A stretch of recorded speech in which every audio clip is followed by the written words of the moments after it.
Hey, good morning, friends and neighbors. What do you say? It is Monday, January 6th. Good to see you today. And welcome right here to the Bill Press Show this Monday morning. Wherever you are, please make every effort to stay warm with this Arctic blast across the Midwest. Record low temperatures in city after city after city. In a lot of places, businesses are closed, schools are closed.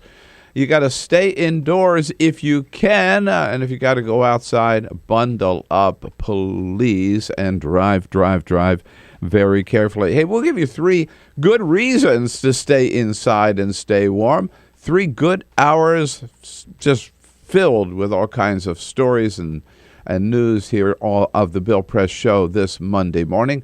And, of course, 3 hours when you can join in the conversation anytime by giving us a call at 866-55-PRESS, or you can send us your comments on Twitter at BP Show and on Facebook at facebook.com/Bill Press Show. Coming to you live, of course, on Free Speech TV all across this great land of ours, and on our video stream at TawkrTV, youtube.com/Tawker, TAWKR TV.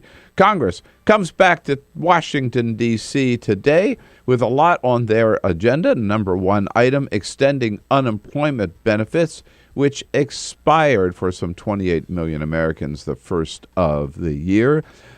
Second item, immigration reform, finally doing something about the 15 million Americans who are living here illegally, who came here illegally, living here illegally, but nonetheless making a big contribution to this great country of ours. And then also raising the minimum wage. 3 items we hope Congress will get to right away. We'll tell you all about it and take your comments right here on the Monday edition of the Bill Press Show. This is the Bill Press Show.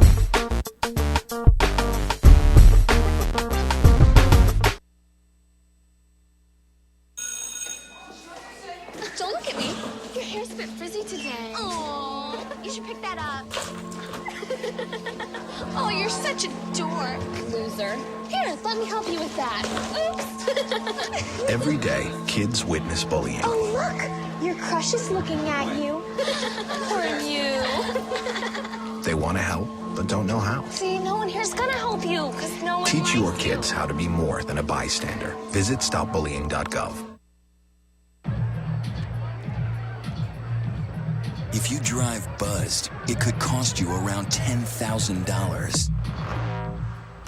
You'll face major legal fees, major fines, and steep insurance penalties.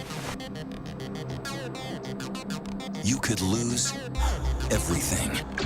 Nothing kills a buzz like getting pulled over for buzz driving, because buzz driving is drunk driving.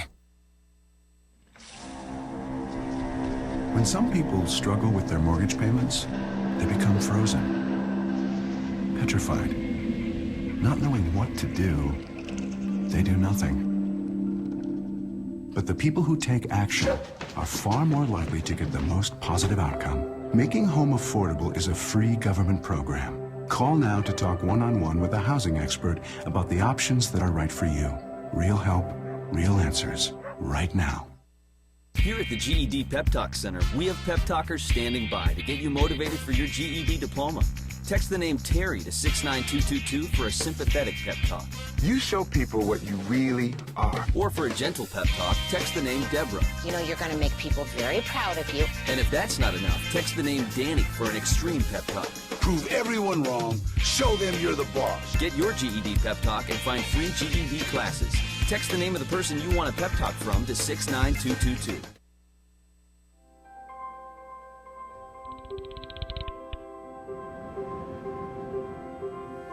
Did you see the world differently?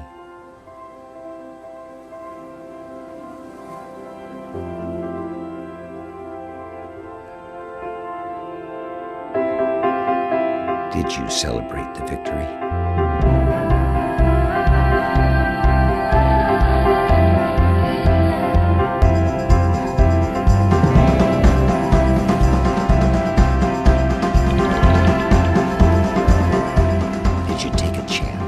So today, I state clearly and with conviction, America's commitment to seek the peace and security of a world without nuclear weapons. Did you stand up against our greatest threat?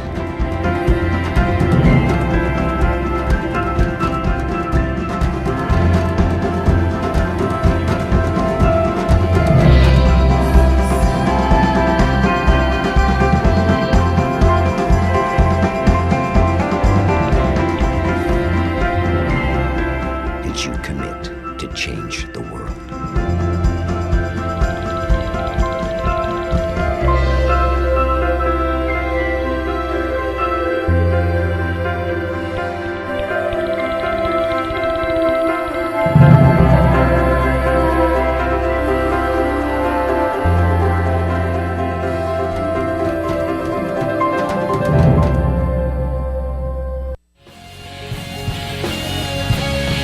Is the Bill Press Show. Hey, baby, it's cold out there. Good morning, everybody. What do you say? Monday, January 6th. Hello, hello, hello. Great to see you this morning. Here we go on a special Monday edition of the Bill Press Show. It's special because you're here. It's special because it's the first Monday in January. It's special because every damn show around here is special.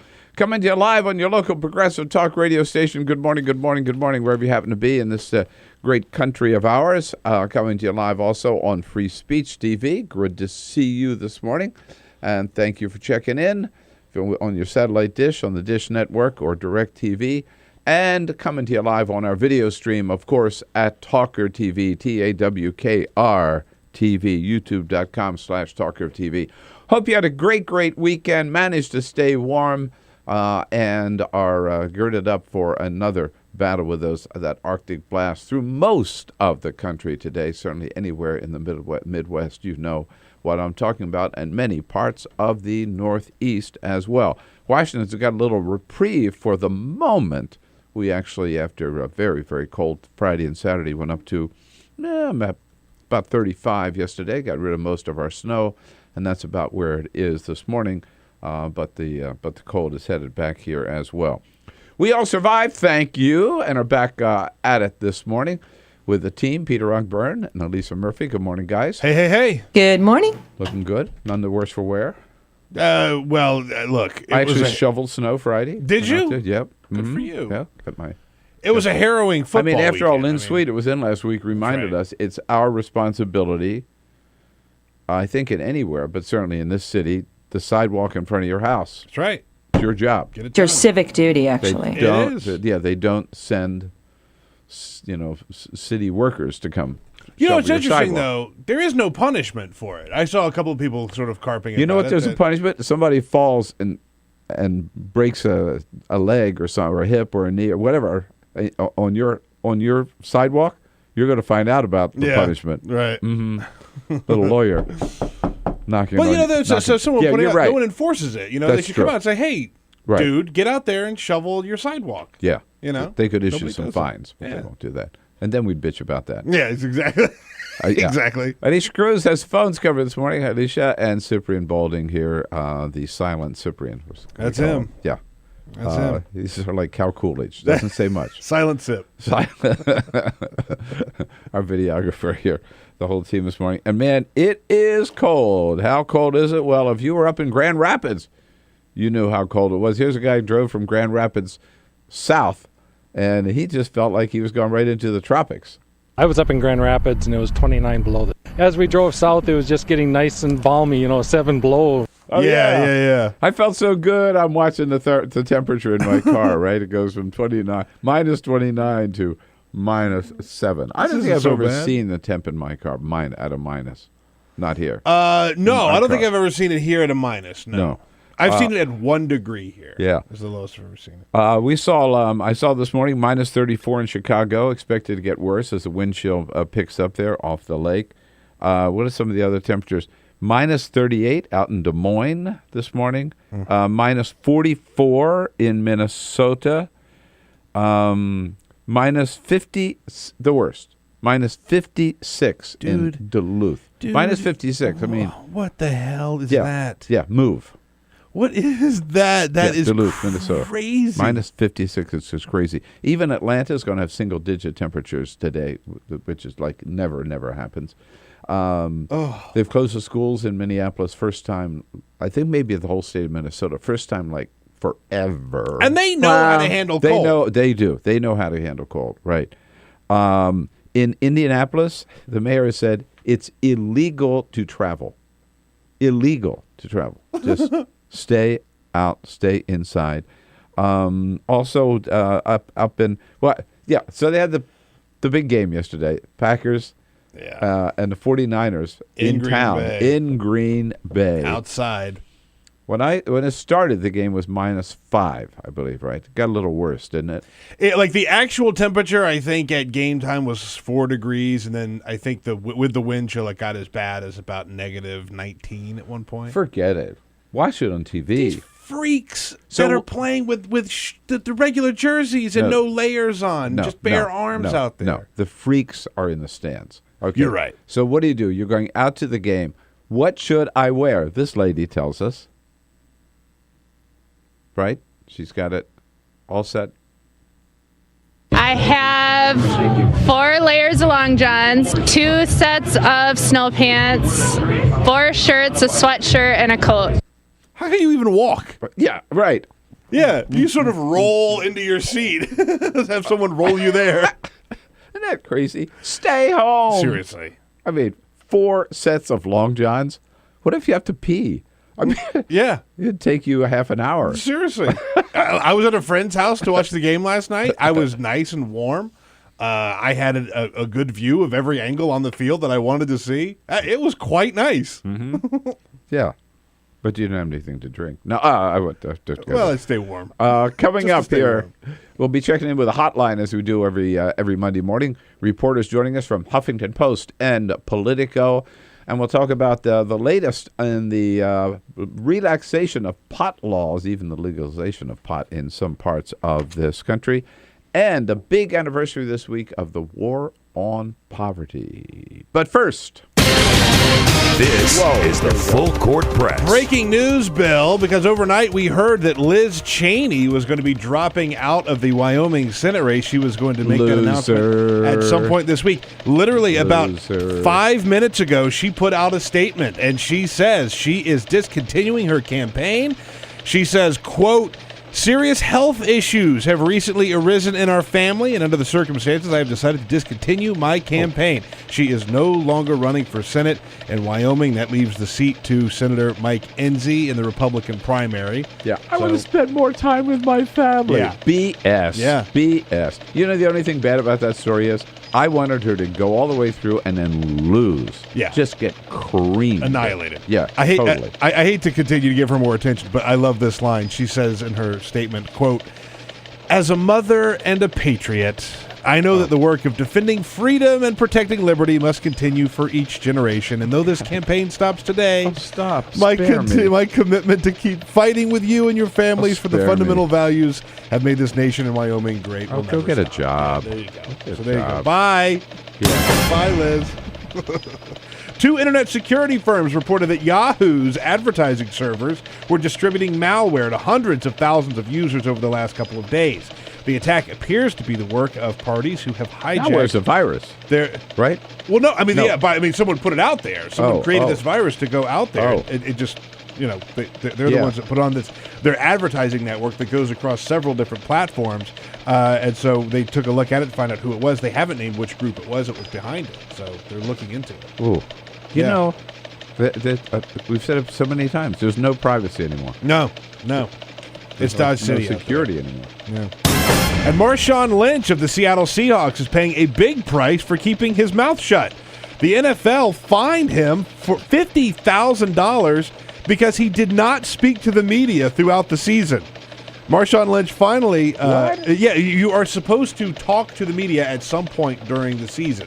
You make yourself available and you talk to reporters, and he went out of his way. That's part of their contract? That's part of their deal. That's part of the NFL deal. You have to at least speak to somebody so that you're out there, and it's the idea that you can talk to people and make yourself available as an employee of this organization.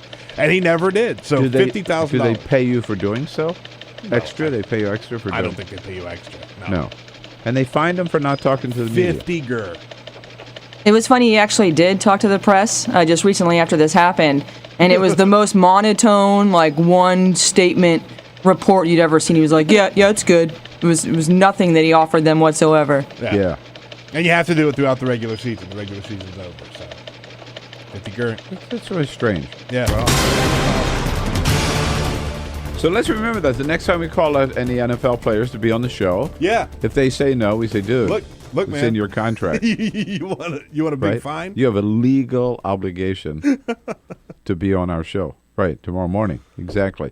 Indeed, this week there's going to be a lot of talk about it. There already is a lot of talk about it. We start off this morning with the 50th anniversary of the War on Poverty. It was 50 years ago, January 8, 1963, that President Lyndon Baines Johnson, just in his first State of the Union address, declared a war on poverty.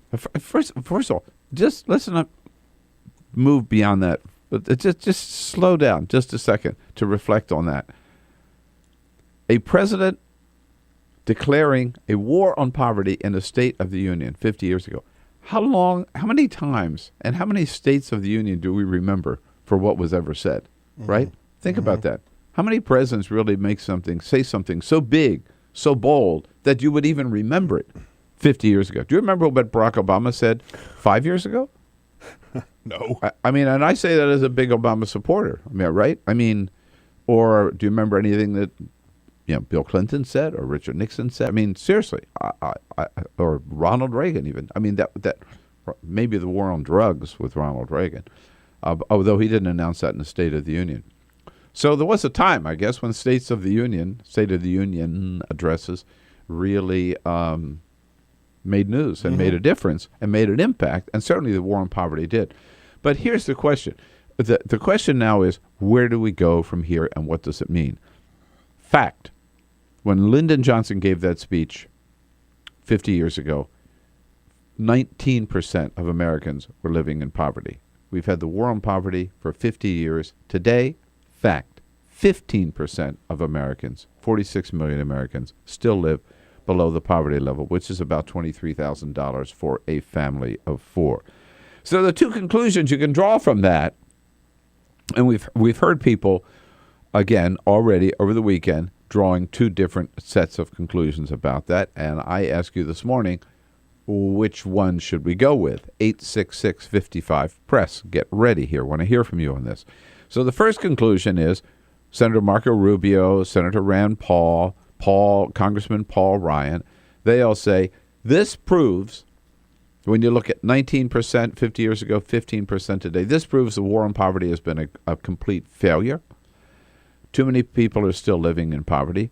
So what we need to do is recognize that government programs don't work. The safety net programs haven't worked.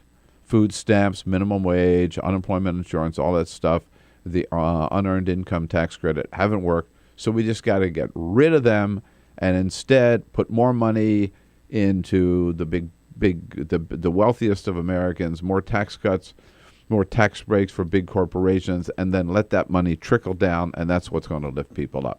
That's one whole school of thought. You look at the numbers today, it proves the war on poverty hasn't worked.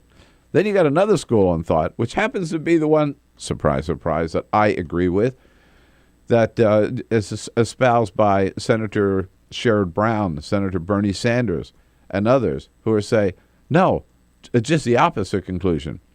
When you look at the numbers today, it proves that the war on poverty has worked.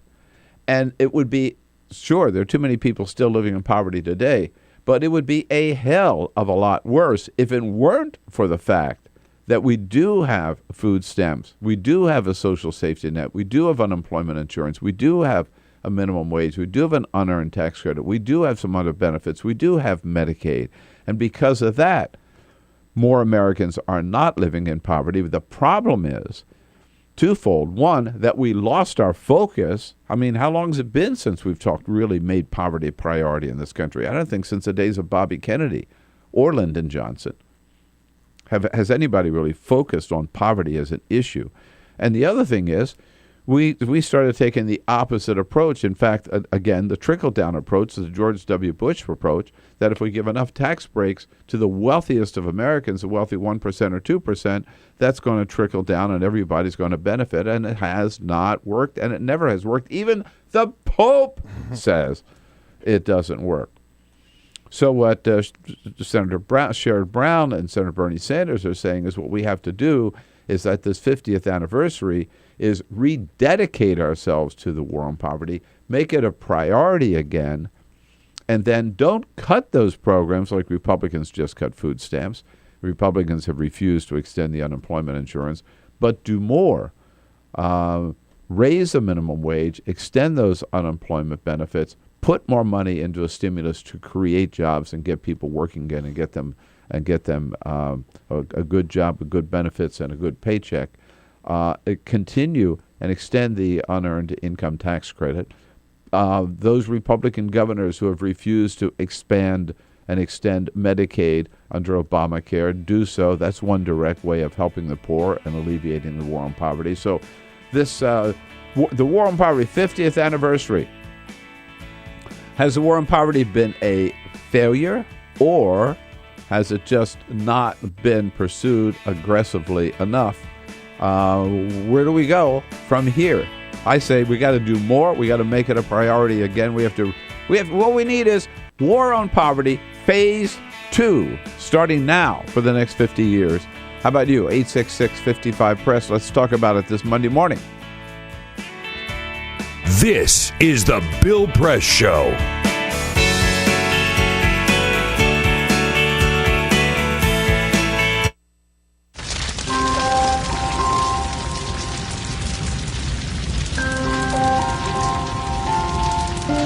A single ember that escapes from a wildfire can travel more than a mile. That single ember can ignite and destroy your home or even your community. You can't control where that ember will land, only what happens when it does. Get Fire Adapted now at fireadapted.org. Columbine, Virginia Tech, Tucson, Aurora, Fort Hood, Oak Creek, Newtown. Newtown, Newtown. Newtown. How many more? How many more? How many more colleges? How many more classrooms? How many more movie theaters? How many more houses of faith? How many more shopping malls? How many more street corners? How many more? How many more? Enough. Enough. Enough. Enough. Demand a plan. Right now. As a mom. As a dad. As a friend. As a husband. As a wife. As an American. As an American. As an American. As a human being. For the children of Sandy Hook. Demand a plan. No more lists of names. It's not too soon. It's too late. Now is the time. Before we all know someone who loved someone on that list. No more lists. No more. Who they might have been. No more. If we had just done something yesterday. It's time. We can do better than this. We can do better than this. It's time. It's time. It's time for our leaders to act. Demand a plan. Right now. Right now. You! Demand it! Enough. Enough. Enough. Enough.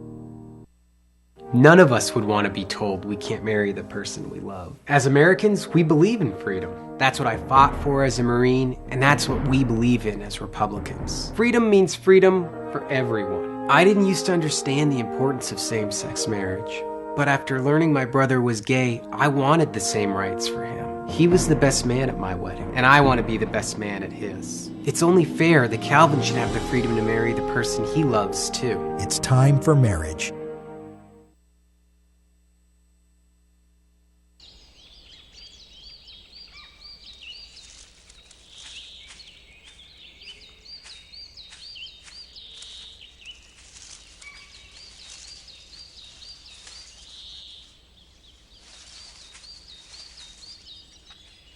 At Earth Justice, we defend the environment in the courtroom. Join our fight. When you take a seat, you take a stand. Earth Justice, because the Earth needs a good lawyer. So, I'm kind of new here, but I've noticed a trend. My human does this funny thing where she goes around and gets all my toys, and then she hides them in that basket by the door. But it's always the same basket, and it's always in the same place. And then she acts so surprised when I find them, but, she's putting them in the same basket. Again. It's like, hello? That's where you put it last time. You were the worst at hide and go seek.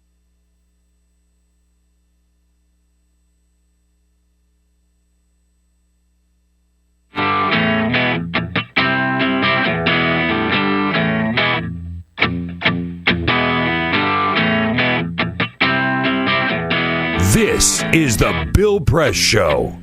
Here we are, 26 minutes after the hour, talking about the war on poverty. Wednesday, the big 50th anniversary of President Lyndon Johnson declaring a war on poverty. Republicans are saying, hey, look, there's so many people poor today, still living in poverty today. That just proves the war on poverty hasn't worked. So let's get rid of all these food stamps and unemployment insurance and all that stuff. No. Hey, the reason there's so many people living in poverty, one of the reasons so many people living in poverty today is because we haven't done enough in those programs, and Republicans have cut the ones we have. Before we get to your calls here at 866-55-PRESS on a related story, I just noticed this broke over the weekend, too. The Koch brothers, I wrote a book about them, The Obama Hate Machine. They raised and spent $400 million in the 2012 elections, right? Now, they spent that $400 million trying to elect candidates or defeat Democrats who support doing more to help the poor and to help the middle class. All of their money is going in to help big corporations like them and the big oil companies like them. What if they had spent $400 million supporting candidates who said, I want to do more to alleviate poverty in this country? Wouldn't that be great? Don't we need somebody on the other side of this who puts some money up to say we need people who care about the middle class, and they're the ones I'm going to raise money for? Where are the people who will raise $400 million to help people who want to help the middle class instead of help the ultra rich in this country? Ann's calling from Roma Park, Illinois. Hey, Ann, good morning. Hey, good morning, Bill. How are you? I'm good, thanks. What do you think about this? I absolutely agree with you 100+%, because here's the thing. When people, the 30 years of the Reagan policies have really resulted in increased poverty. When they gave all the tax cuts for the rich, and poverty is a war that we need to redeclare and get started on, because let's face it, with poverty there are lifelong problems that arise out of it, beginning with poor nutrition, poor educational performance. And the thing is, when you have families that are in poverty, and the families are working, 2 or 3 jobs just to keep their heads basically above water, it doesn't work. You can't spend time bonding with your kids. I mean, there's so many repercussions from it. And I think Hey, sorry we're out of time, but you're absolutely right on, and let's all rededicate ourselves to that. This is the Bill Press Show. This is my computer. This is your computer. Let's go on the internet. Let's go. Click it. Yes. Okay. Eye cursor in between the R and the E. Pressing down, I want you to just push the period. She's gonna love me all over again. That's it. Jamaica, here you go. Here we go. Good job. Thank you. Thank you. And I did it by myself. Feel smarter. So, I'm kind of new here, but I've noticed a trend. My human does this funny thing where she goes around and gets all my toys, and then she hides them in that basket by the door. But it's always the same basket, and it's always in the same place. And then she acts so surprised when I find them, but, she's putting them in the same basket. Again. It's like, hello? That's where you put it last time. You were the worst at hide and go seek.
Same time next week?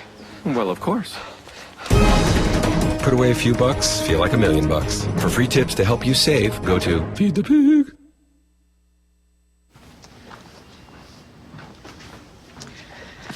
All right. I know this isn't any fun to talk about, but we should. Okay. So who's going to do what? I'll pack the dead batteries. Great. I'll only put what I don't need into a duffel bag. Perfect. That's totally unhelpful. No problem. Meanwhile, I will try to comfort everyone by speaking in a calm voice. And I'll try to get the generator going without any gas. Oh, let's not forget the cell phones, which probably won't work. Right. And who is going to handle supplies? I can forget to do a list for us. Thanks, pal. Well, I think we couldn't be any less prepared. I'm proud of you guys. Talk to your kids about who to call, where to meet, what to pack. Visit ready.gov/kids for tips and information. Hey, thanks for stopping by. You know, I followed your character since the first episode. I'm a big fan. Big fan. Thank you. And listen, your storyline, it makes for incredible TV drama. Thing is, your drug use is very adult content. Too adult for the kids. So I'm gonna have to block you. Oh, man. Yeah. Well, have a good one. You're a nice lady.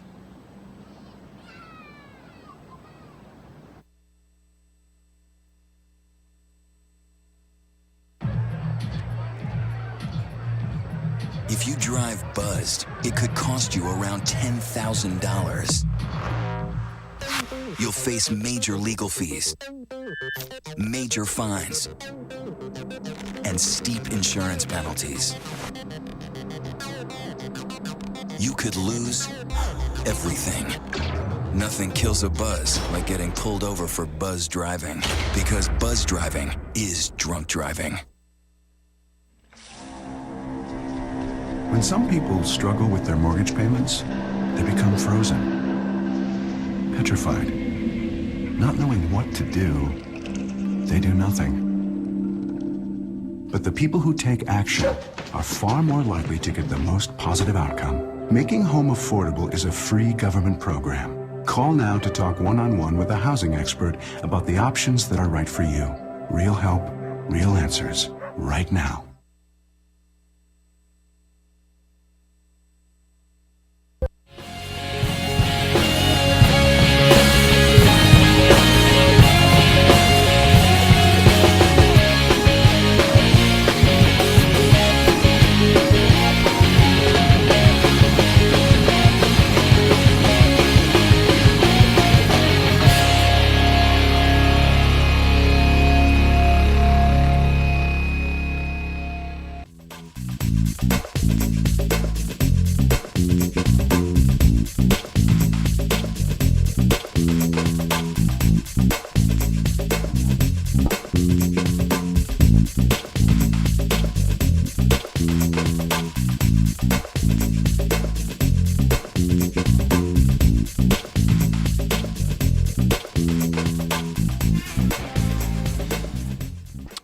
All right, here we go now, 35 minutes after the hour. It is the Bill Press Show, of course, on a Monday morning.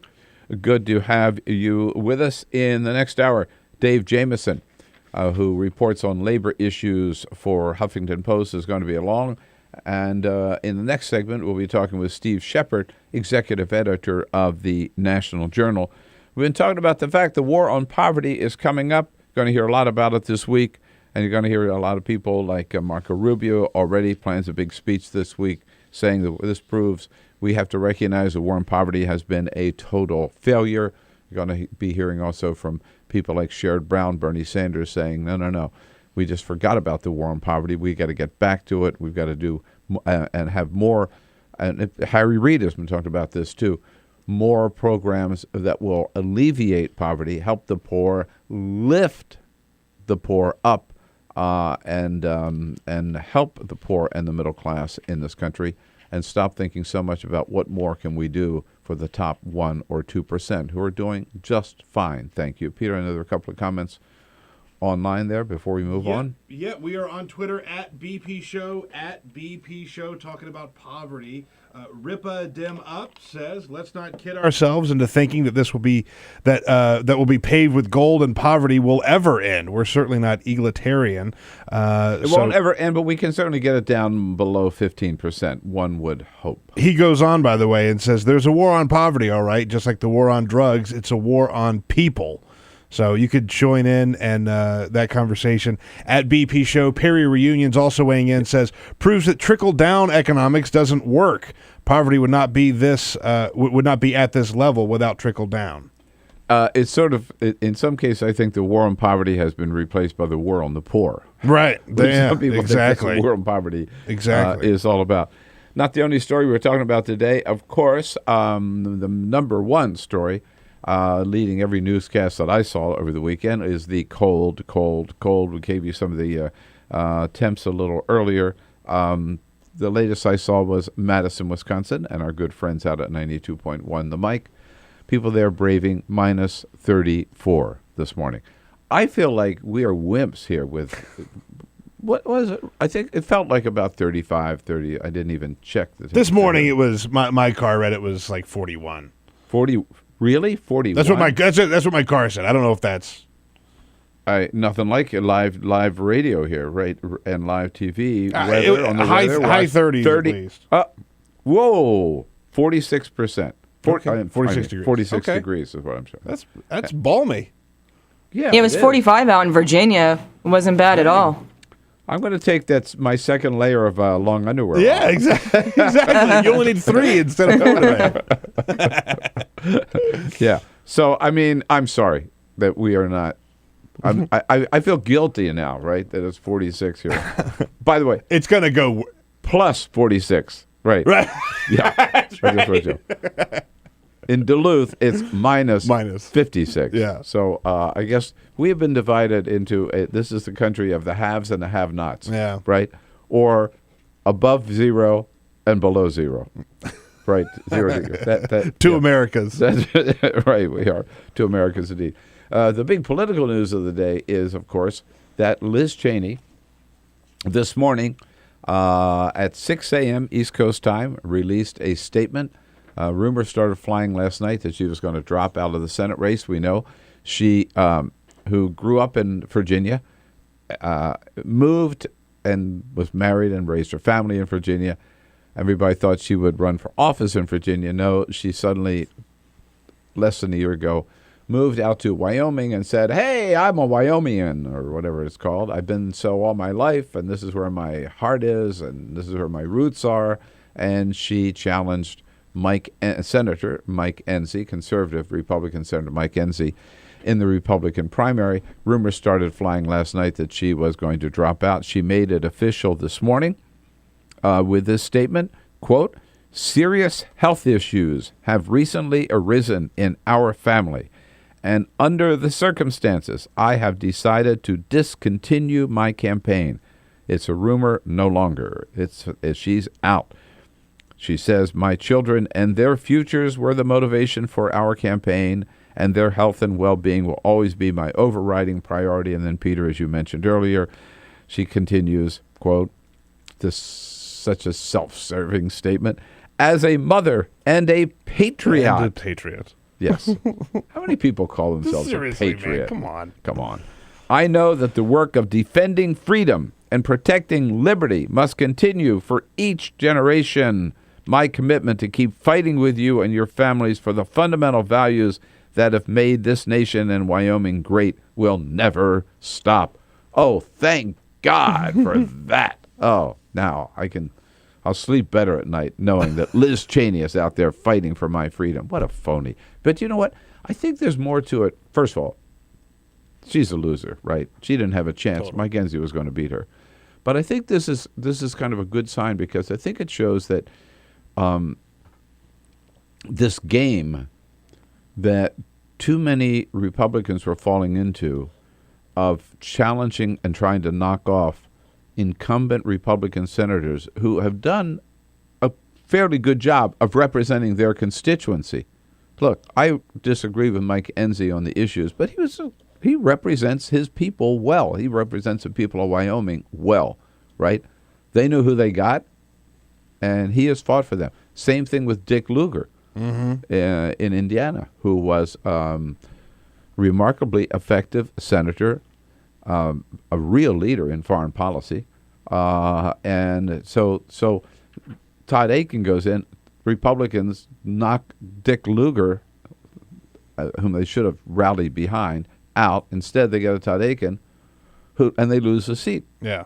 Okay. Same thing. I think might have happened, could have happened in Wyoming. But so this, and we see the same thing now in Texas with John Cornyn and crazy Steve Stockman. Crazy Steve Stockman, who is literally insane. So I think there's maybe a growing recognition, as I see it, within the Republican Party, that we can't be eating our own, right? We can't be killing our own. We've got to recognize there's some people who are in there who, and I say this as a Democrat, right?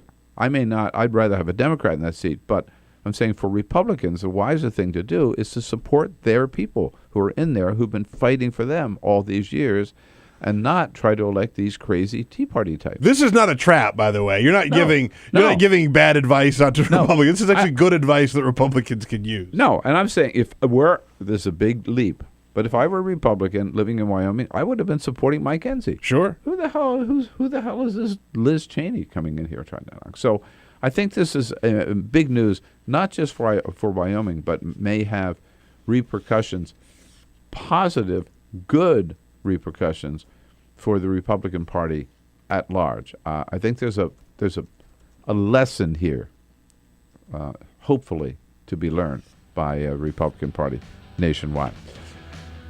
For keeping us up to date on the happenings here in Washington, D.C. for a long time, I have personally at least, been depending on the Hotline published by the National Journal. Steve Shepard is the executive editor for the Hotline. He joins us in our next segment to take a look at the news of the day here on this Monday edition of the Bill Press Show. This is the Bill Press Show.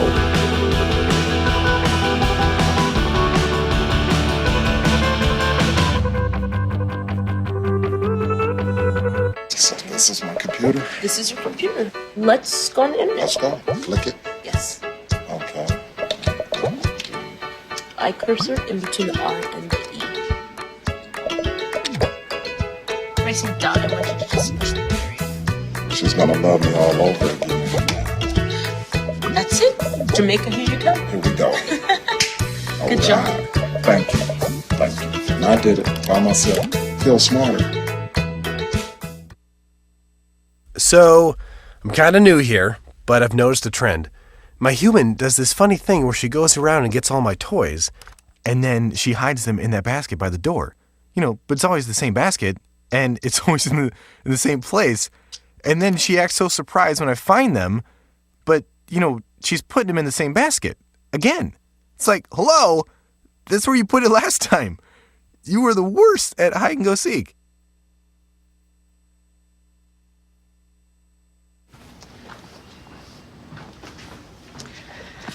All right. I know this isn't any fun to talk about, but we should. Okay. So who's going to do what? I'll pack the dead batteries. Great. I'll only put what I don't need into a duffel bag. Perfect. That's totally unhelpful. No problem. Meanwhile, I will try to comfort everyone by speaking in a calm voice. And I'll try to get the generator going without any gas. Oh, let's not forget the cell phones, which probably won't work. Right. And who is going to handle supplies? I can forget to do a list for us. Thanks, pal. Well, I think we couldn't be any less prepared. I'm proud of you guys. Talk to your kids about who to call, where to meet, what to pack. Visit ready.gov/kids for tips and information. Hey, thanks for stopping by. I followed your character since the first episode. I'm a big fan. Big fan. Thank you. And listen, your storyline, it makes for incredible TV drama. Thing is, your drug use is very adult content. Too adult for the kids. So I'm gonna have to block you. Oh, man. Well, have a good one. You're a nice lady.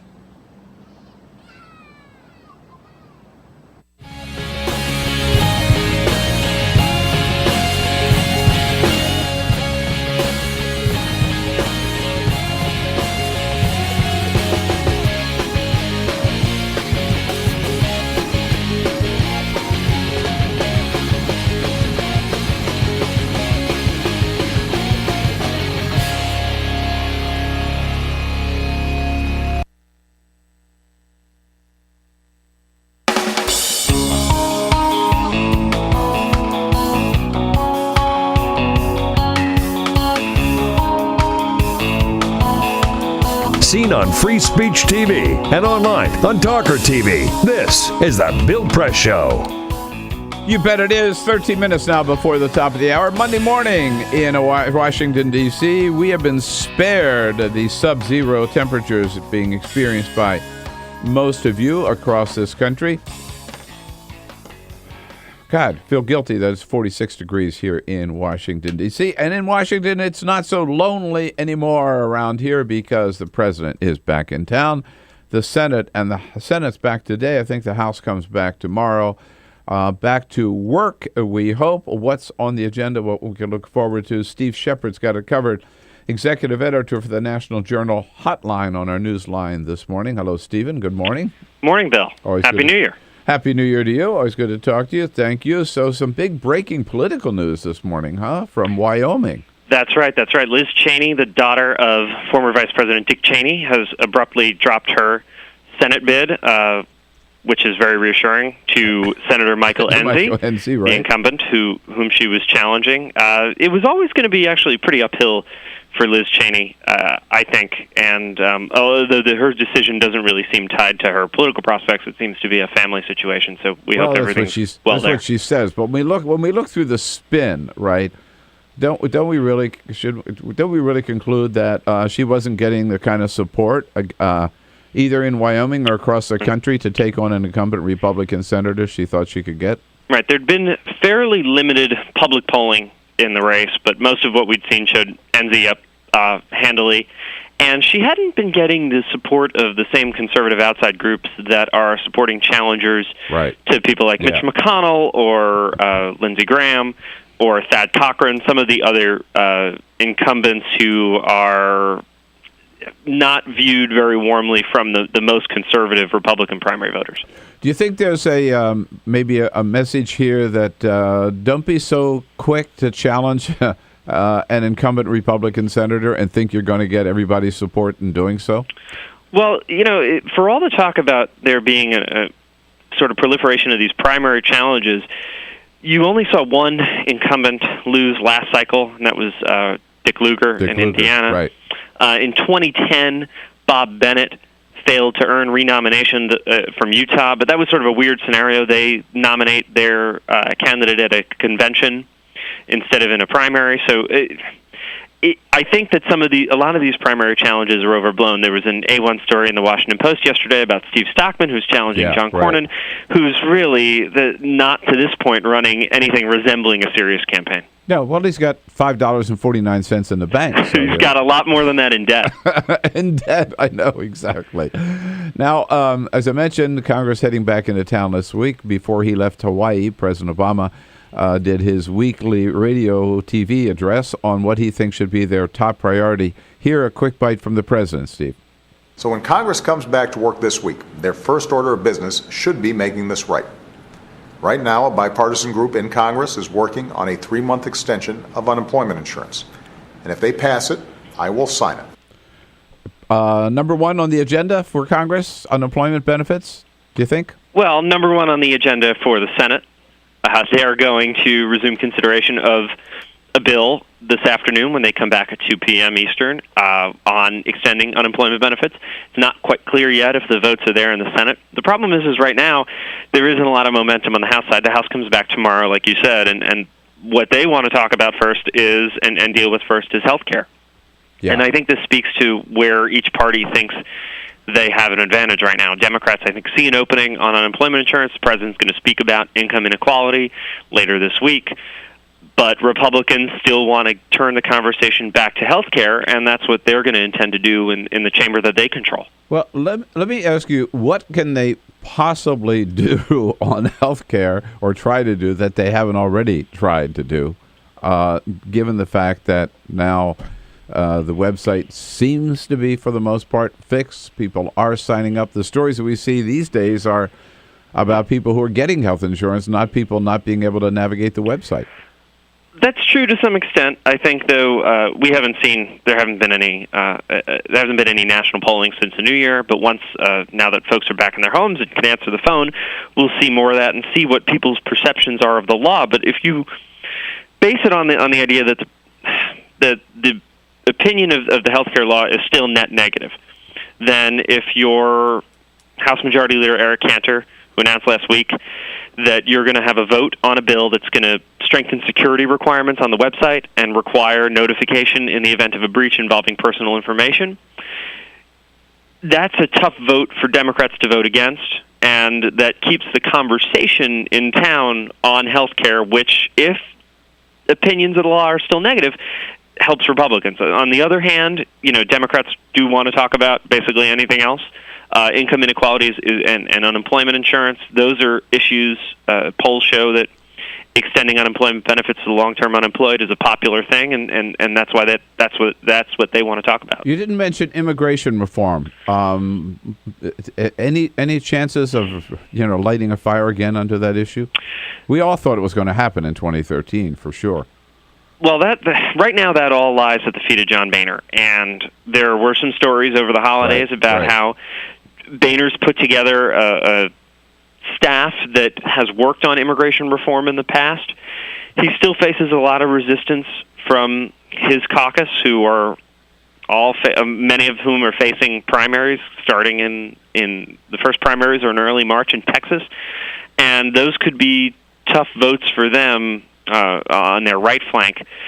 Right now, it looks like he wants to push more of a piecemeal approach. And there has been some, despite the fact the Senate has already passed an immigration bill, there has been some willingness from the administration and from some Democrats to go along with that, if that's what it takes to get some sort of meaningful immigration reform passed. Well, we'll have to see whether that bipartisan glow over the budget deal just before the holidays carries over into 2014 on any of these issues. We'll be watching them right along with you, Steve Shepard.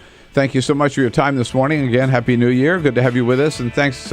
We'll talk to you again soon, Steve, next week. Thanks, Bill. All right. Executive editor for the National Journal. It's nationaljournal.com.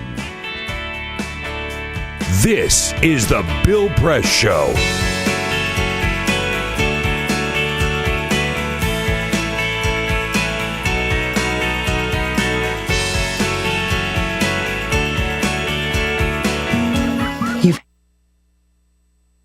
It is possible to read the history of this country as one long struggle to extend the liberties established in our Constitution to everyone in America.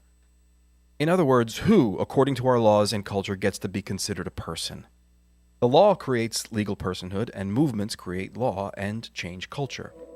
So, how have the courts passed laws to shape our culture? That history goes way back before Citizens United. 1819, Dartmouth College versus Woodward, Supreme Court case, turned a corporate charter from a government-granted charter to a contract. This ruling gave corporations standing within the Constitution.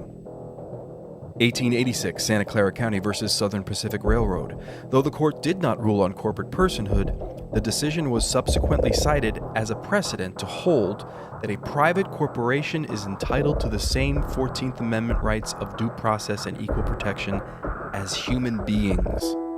This makes it impossible for us to make laws that treat local businesses any differently than giant multinational corporations, even if their business practices are deemed to be harmful to workers, the environment and communities, or if they have a history of violating the law.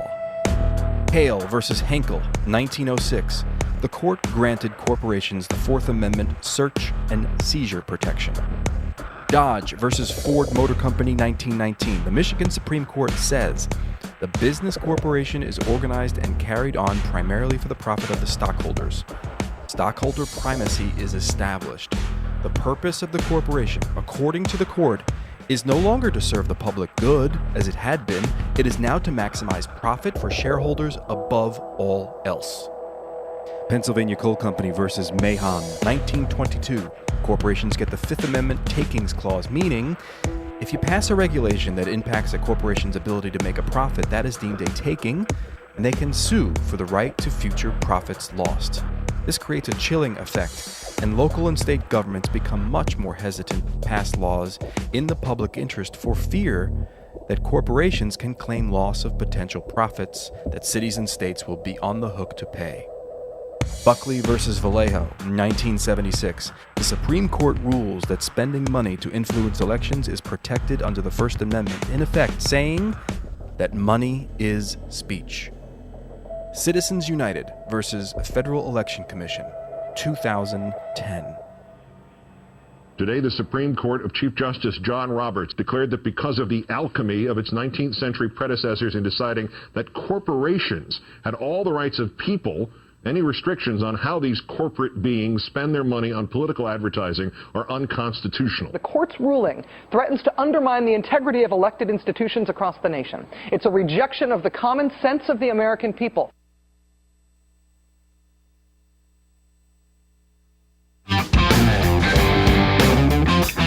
This is the Bill Press Show. All right, here we go at the top of the next hour. Human Rights Watch senior national researcher Laura Pitter about what they're doing to support Edward Snowden. But first, Peter. If you're feeling down in the dumps. I am. Well, there's a reason for that. Today is known as Blue Monday. No. It's the saddest day of the year. Why? Because a lot of people are going back to work for the first time since the holidays. You know, they had that long stretch of on again, off again work. They're realizing that they might have spent too much for Christmas. They realize that they now have a full week of work in front of them. And they didn't get everything they wanted. And they didn't get everything they wanted. Yeah. And then what do you have to look forward to now? I mean, Valentine's Day is the next holiday? You have a whole year to look forward to. Well, you know what I mean. This is the beginning of the year. You got all of 2014 to look forward to. So you're an optimist. Maybe no, that's I'm not. it. But no, actually, for me, every Monday is a blue Monday. Exactly. No, I hate Mondays. Exactly. All right, there you go. I love Fridays, hate Mondays. This is the Bill Press Show. You wouldn't let money just blow out of your house. So when your AC or heater is on, make sure the doors, windows, and fireplace flue are shut tight. If you're headed out, turn down the AC or lower the heat by 10 degrees. And always keep your water heater set at 120. A little bit of common sense goes a long way. Get more great tips at energysaver.gov. So, I'm kind of new here, but I've noticed a trend. My human does this funny thing where she goes around and gets all my toys, and then she hides them in that basket by the door. You know, but it's always the same basket, and it's always in the same place. And then she acts so surprised when I find them, but, you know, she's putting them in the same basket. Again. It's like, hello, that's where you put it last time. You were the worst at hide and go seek.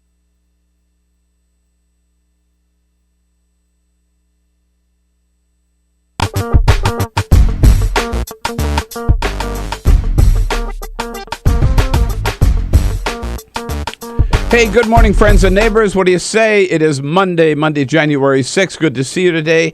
And welcome right here to the Bill Press Show this Monday morning. Wherever you are, please make every effort to stay warm with this Arctic blast across the Midwest. Record low temperatures in city after city after city. In a lot of places, businesses are closed, schools are closed.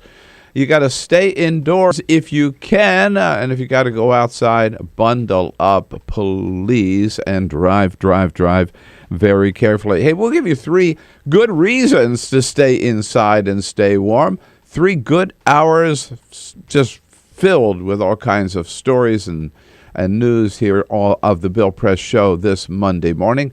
And, of course, 3 hours when you can join in the conversation anytime by giving us a call at 866-55-PRESS or you can send us your comments on Twitter at BP Show and on Facebook at facebook.com/Bill Press Show. Coming to you live, of course, on Free Speech TV all across this great land of ours, and on our video stream at TawkrTV, youtube.com/Tawker, Tawkr TV.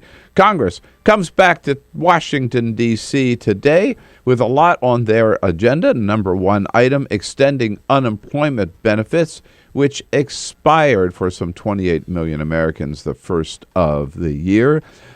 Second item, immigration reform, finally doing something about the 15 million Americans who are living here illegally, who came here illegally, living here illegally, but nonetheless making a big contribution to this great country of ours. And then also raising the minimum wage. 3 items we hope Congress will get to right away. We'll tell you all about it and take your comments right here on the Monday edition of the Bill Press Show. This is the Bill Press Show.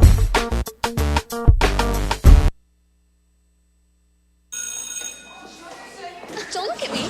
Your hair's a bit frizzy today. Oh, you should pick that up. Oh, you're such a dork. Loser. Here, let me help you with that. Oops. Every day, kids witness bullying. Oh, look. Your crush is looking at you. Poor you. They want to help, but don't know how. See, no one here's gonna help you, because no one Teach likes your you. kids how to be more than a bystander. Visit stopbullying.gov. If you drive buzzed, it could cost you around $10,000.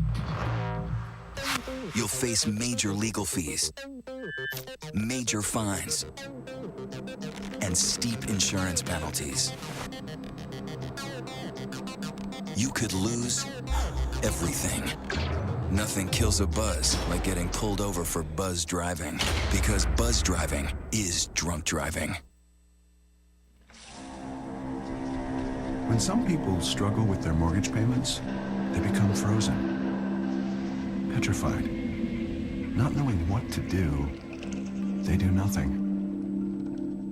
But the people who take action are far more likely to get the most positive outcome. Making home affordable is a free government program. Call now to talk one-on-one with a housing expert about the options that are right for you. Real help, real answers, right now. Here at the GED Pep Talk Center, we have pep talkers standing by to get you motivated for your GED diploma. Text the name Terry to 69222 for a sympathetic pep talk. You show people what you really are. Or for a gentle pep talk, text the name Deborah. You know you're going to make people very proud of you. And if that's not enough, text the name Danny for an extreme pep talk. Prove everyone wrong. Show them you're the boss. Get your GED pep talk and find free GED classes. Text the name of the person you want a pep talk from to 69222.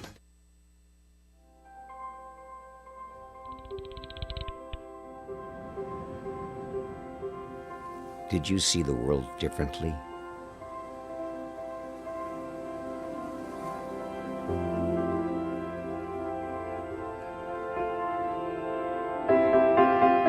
Did you celebrate the victory?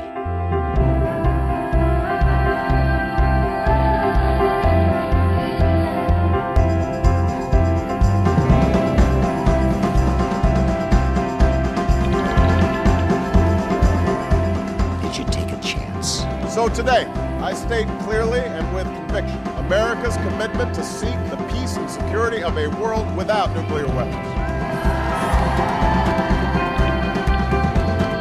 Did you stand up against our greatest threat?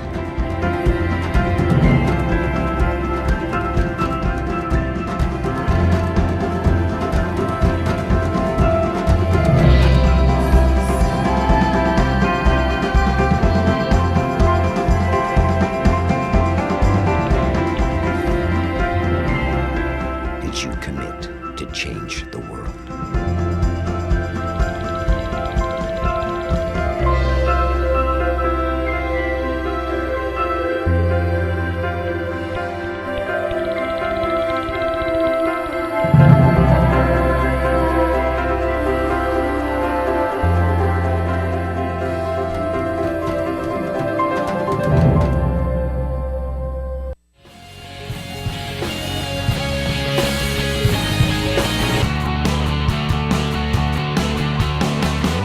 broadcasting around the nation, on your radio, on your TV, and online. This is The Bill Press Show. Hey, baby, it's cold outside in most of the country. Record sub-zero temperatures. Take care. Stay indoors if you can. And bundle up if you got to go outside. Good morning, everybody. Great to see you this Monday morning, January 6th. It happens to be. This is the Bill Press Show. We're coming to you live from our nation's capital, which is experiencing a kind of balmy 46 degrees this morning with a, kind of a messy, cold rain. But, boy, nothing compared to, that's like 100-degree difference between here and Duluth, Minnesota, which is minus 56. So we are glad to see you this morning. Thank you for joining us here on the Bill Press Show and your local progressive talk radio station. And also for those of you watching on Free Speech TV or on the video stream at TawkrTV, youtube.com/TawkrTV. Hope you had a great weekend, watched a lot of football. There's a lot of good football over the weekend. Phenomenal football games. Yeah. Phenomenal football games. And maybe the biggest one yesterday with the 49ers going to Green Bay and talk again about sub-zero temperature. Taking on the Packers and walking away with a 23-20 win. How about that yesterday? Crazy. Got the whole team here this morning. Peter Ogburn and Elisa Murphy. Hey guys, good morning. Hey there. Good morning. Welcome back to this. We just learned Blue Monday. Blue Monday. This is Blue Monday. Yes, that is. It's a full week of work. We haven't had that in a while. I thought of that this morning when I got up. Is last week when we started, we had 2 days, Thursday and Friday, right? Well, yes. So this week I looked ahead and I thought, we got all 5 days this week. That's why it is Blue Monday, the first Monday in January. Don't think about it too much. Remember that from so now depressing. on. Alicia Cruz is here. She's got the phones covered, waiting for your calls at 866-55-PRESS. And Cyprian Bolding has us looking good on the Free Speech TV and the video stream. Our good videographer, Cyprian Bolding. Thank you all. So yesterday, over the weekend, actually Saturday and Sunday, last week, Melissa Harris Perry, host of our own show on Saturday morning on MSNBC, got in a little hot water when she assembled a panel to talk about politics in general. And one of the items they talked about, they showed a photograph of, it was the Christmas photo, I think, of Mitt Romney and his family. And his giant family. Yeah. And by the way, I mean, well, they have 4 sons, but they've got, I don't know, untold number of grandkids. 35,000. I think it's exactly. I mean, it's huge. Exactly. And one of his sons has adopted a little baby, who happens to be a little black baby. So the whole family is on the beach up by their lake. It's a photo taken this summer. Melissa Harris Perry, they and our panel. They look at this panel, and with all this big white family, there's this one little black baby in the middle, and they start making some jokes about who doesn't belong or what's wrong with this picture. Poor taste, you'd have to say, at the best. And she got some hot water for it. Saturday, she tearfully apologized.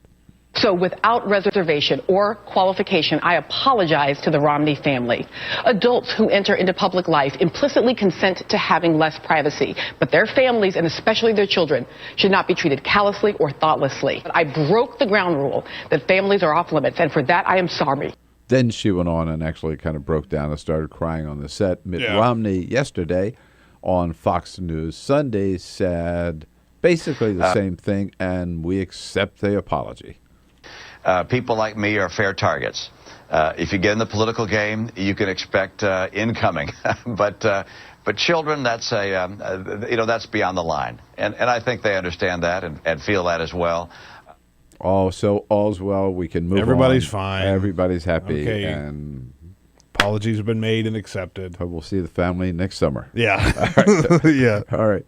So coming up, we're going to start this hour with talking to Human Rights Watch about what ought to happen to Edward Snowden. We've got reporters coming in from Huffington Post and Politico, and the executive director of LEAP to talk about what law enforcement should be doing about marijuana laws in this country. But first...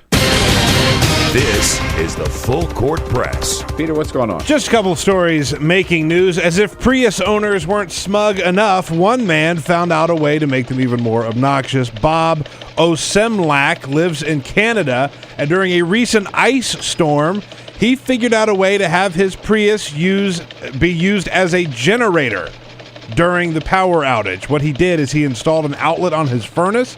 He ran a cord through the basement, out through the back, and to his hybrid electric car that powered his furnace. Once it got hot enough in the house, he would turn the furnace off and then use it to power things like TV and refrigerator and things like that. No kidding. So he figured out a way to hack his car. His own little power plant. That's it. Really? That's It's a pretty good commercial. Oh, yeah. You're right. I can just see now more Prius owners are going to be bragging about that. Yeah. Oh, yeah. Oh, we were just talking about Wyoming. They are an obnoxious breed. Look, I know you are one. Full disclosure, I am a You Prius are owner. one. I know. And I hate Prius owners. They are terrible people. We were just talking about Wyoming, Liz Cheney getting out of the Senate race. Well, Wyoming is also making news because the Wyoming Highway Patrol has issued word that if you are going next door to Colorado to buy pot, you better leave it in Colorado.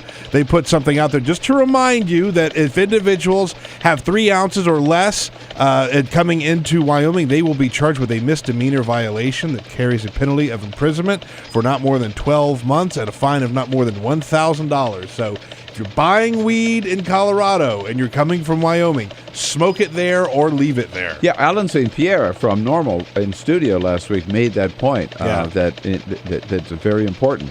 It's not legal. They're not selling it yet in Washington State. But yeah, if you go to Colorado, you have to buy it. You buy it and you consume it there. That's right.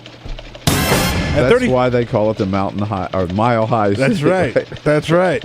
35 people aboard a Delta Airlines flight at JFK had quite a scare when the airplane skidded off of the icy runway.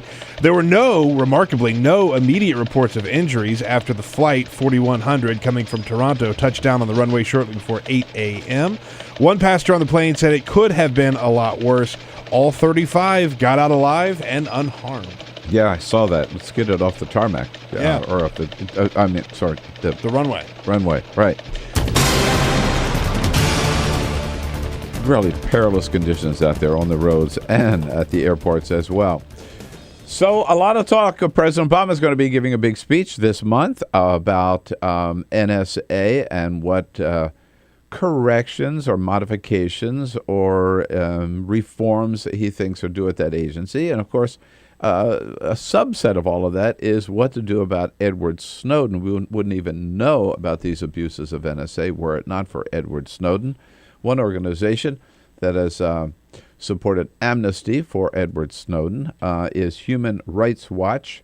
The senior national researcher for Human Rights Watch, Laura Peter, joins us on our newsline this morning. Hey, Laura, good morning. Good to have you with us.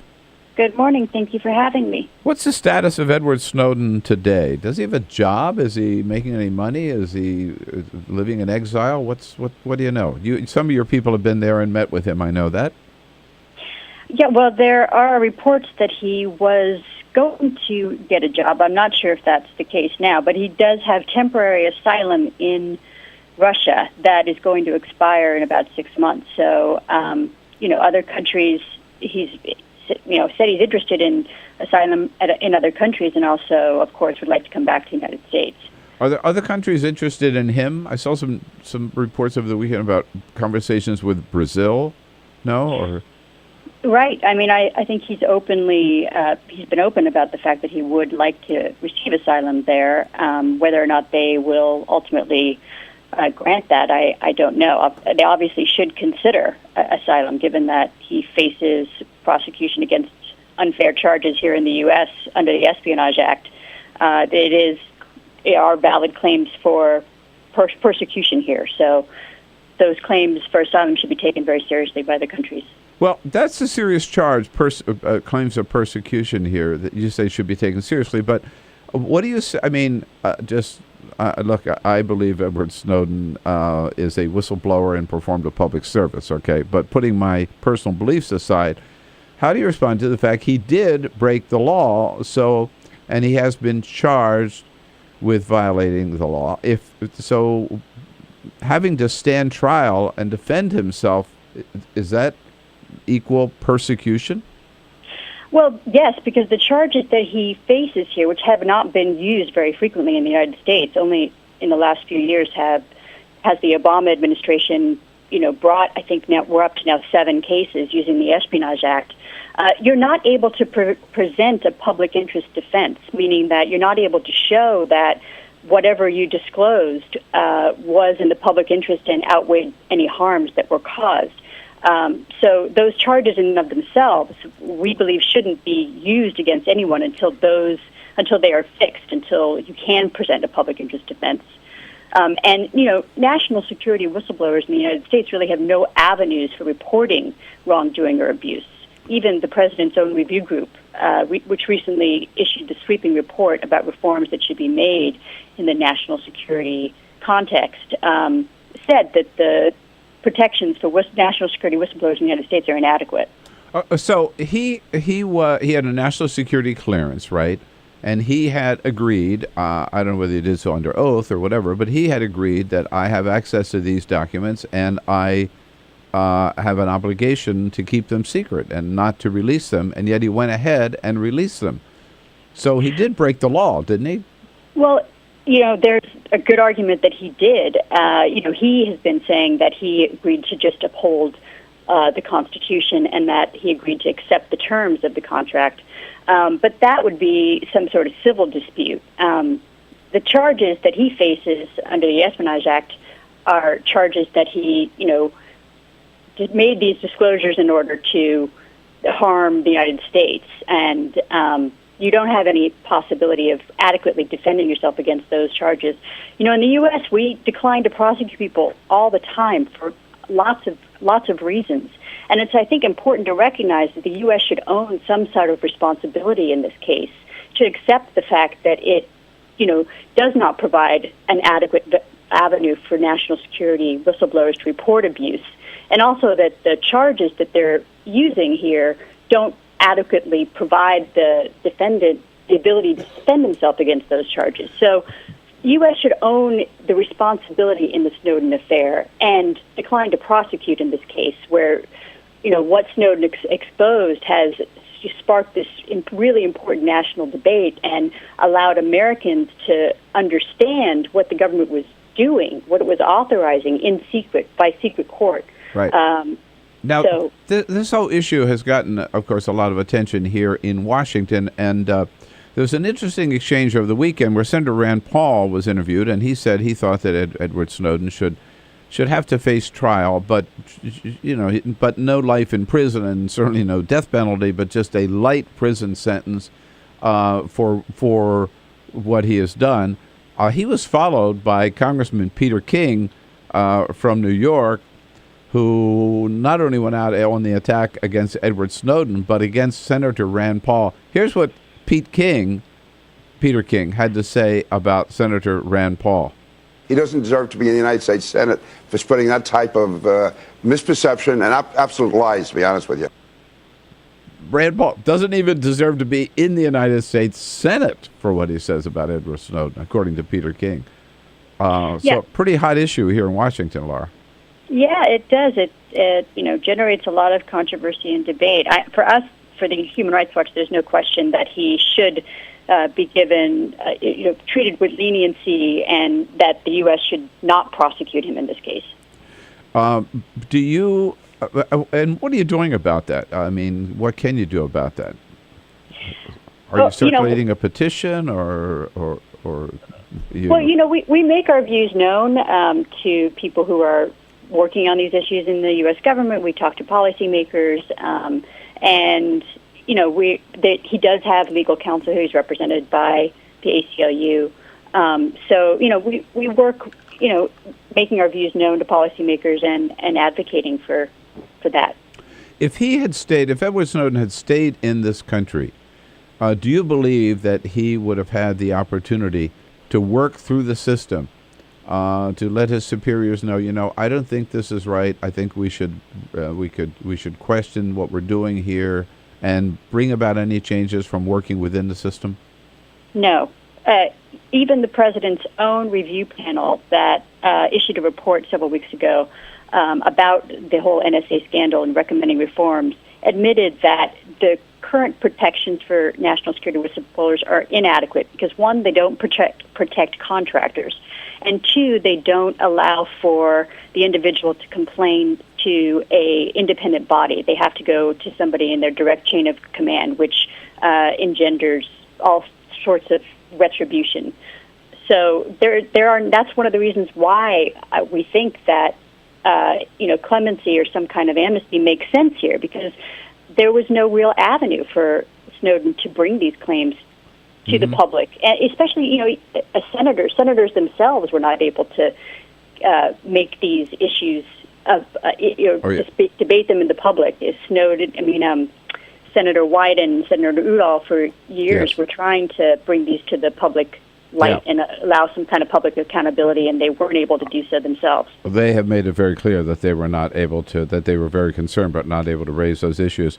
Well, Laura, I hope that later this month when the president gives his speech, he says, here's what's going on, here's where the NSA has exceeded its authority, here are the reforms that we need to rein them in, and by the way, we're also going to grant amnesty to Edward Snowden. I would hope that's what he would say, but I'm not holding my breath. But Human Rights Watch is on the case. It's hrw.org to find out more about their great work in many different areas. And Laura Pitter, we thank you for your time this morning. Thank you for having me. All right, great. Thank you. This is the Bill Press Show.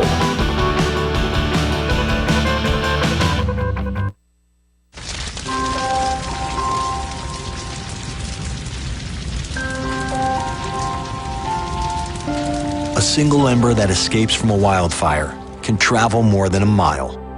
That single ember can ignite and destroy your home or even your community. You can't control where that ember will land, only what happens when it does. Get Fire Adapted now at fireadapted.org. Columbine, Virginia Tech, Tucson, Aurora, Fort Hood, Oak Creek, Newtown, Newtown, Newtown. Newtown. How many more? How many more? How many more colleges? How many more classrooms? How many more movie theaters? How many more houses of faith? How many more shopping malls? How many more street corners? How many more? How many more? Enough. Enough. Enough. Enough. Demand a plan. Right now. As a mom. As a dad. As a friend. As a husband. As a wife. As an American. As an American. As an American. As a human being. For the children of Sandy Hook. Demand a plan. No more lists of names. It's not too soon. It's too late. Now is the time. Before we all know someone who loved someone on that list. No more lists. No more. Who they might have been. No more. If we had just done something yesterday. It's time. We can do better than this. We can do better than this. It's time. It's time. It's time for our leaders to act. Demand a plan. Right now. Right now. You! Demand it! Enough. Enough. Enough. Enough.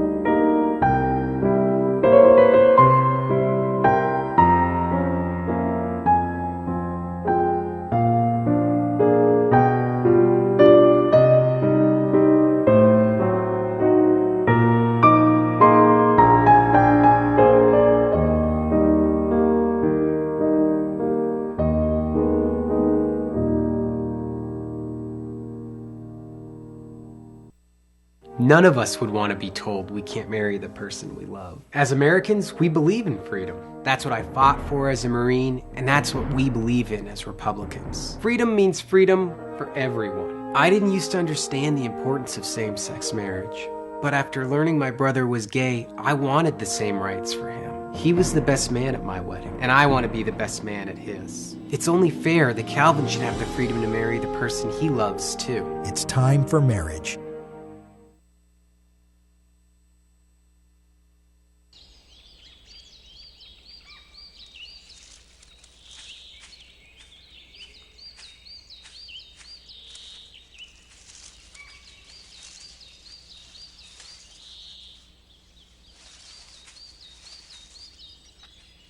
At Earth Justice, we defend the environment in the courtroom. Join our fight. When you take a seat, you take a stand. Earth Justice, because the Earth needs a good lawyer. So, I'm kind of new here, but I've noticed a trend. My human does this funny thing where she goes around and gets all my toys, and then she hides them in that basket by the door. But it's always the same basket, and it's always in the same place. And then she acts so surprised when I find them, but, she's putting them in the same basket. Again. It's like, hello, that's where you put it last time. You were the worst at hide and go seek.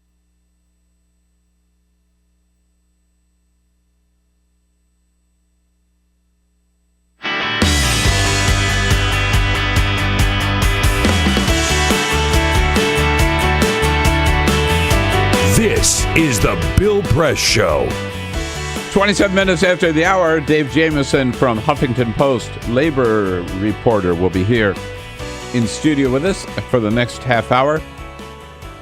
And for most of you listening and watching across the land, you are experiencing, what is it called? The polar, sort of like the Polar Express. The polar vortex. Polar vortex. It sounds is what they're calling it. Sub-zero temperatures. Some of the ones we've seen this morning, minus 34 degrees in Chicago. Minus, what was it in Madison? Minus 34, I think, also in Madison, as I recall.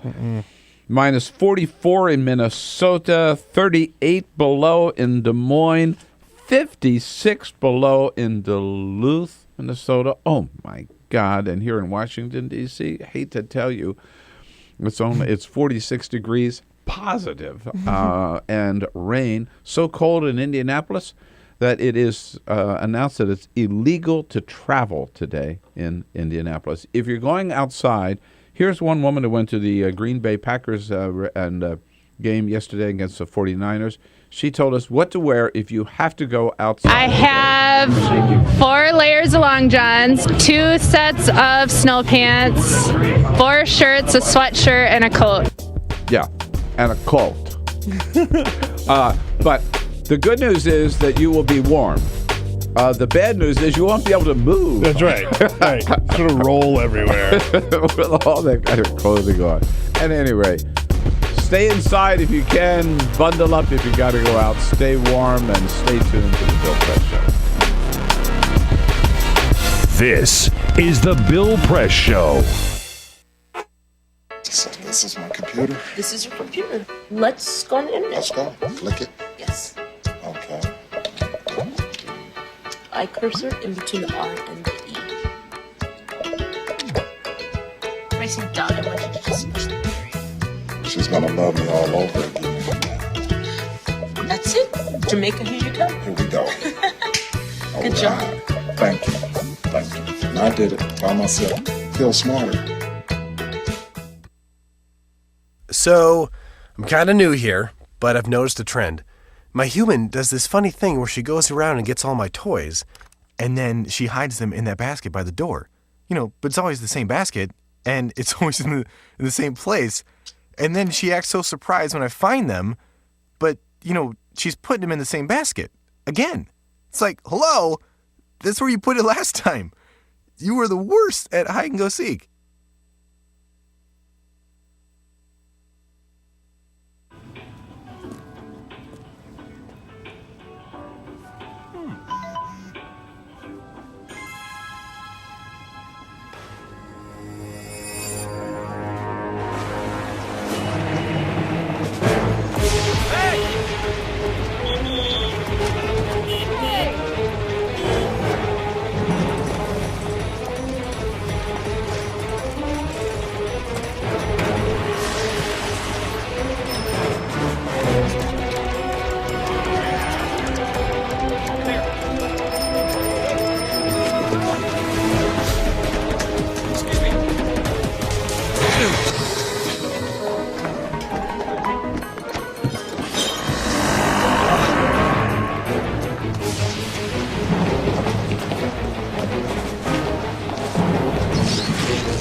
Same time next week?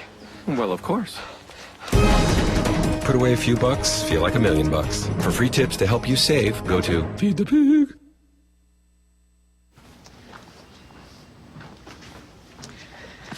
All right. I know this isn't any fun to talk about, but we should. Okay. So who's going to do what? I'll pack the dead batteries. Great.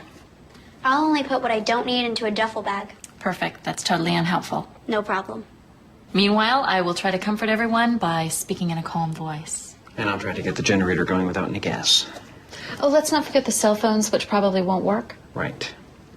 And who is going to handle supplies? I can forget to do a list for us. Thanks, pal. Well, I think we couldn't be any less prepared. I'm proud of you guys.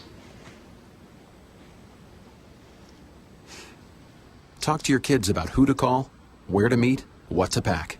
Visit ready.gov/kids for tips and information. Hey, thanks for stopping by. You know, I followed your character since the first episode. I'm a big fan. Big fan. Thank you. And listen, your storyline, it makes for incredible TV drama. Thing is, your drug use is very adult content. Too adult for the kids. So I'm gonna have to block you. Oh, man. Yeah. Well, have a good one. You're a nice lady.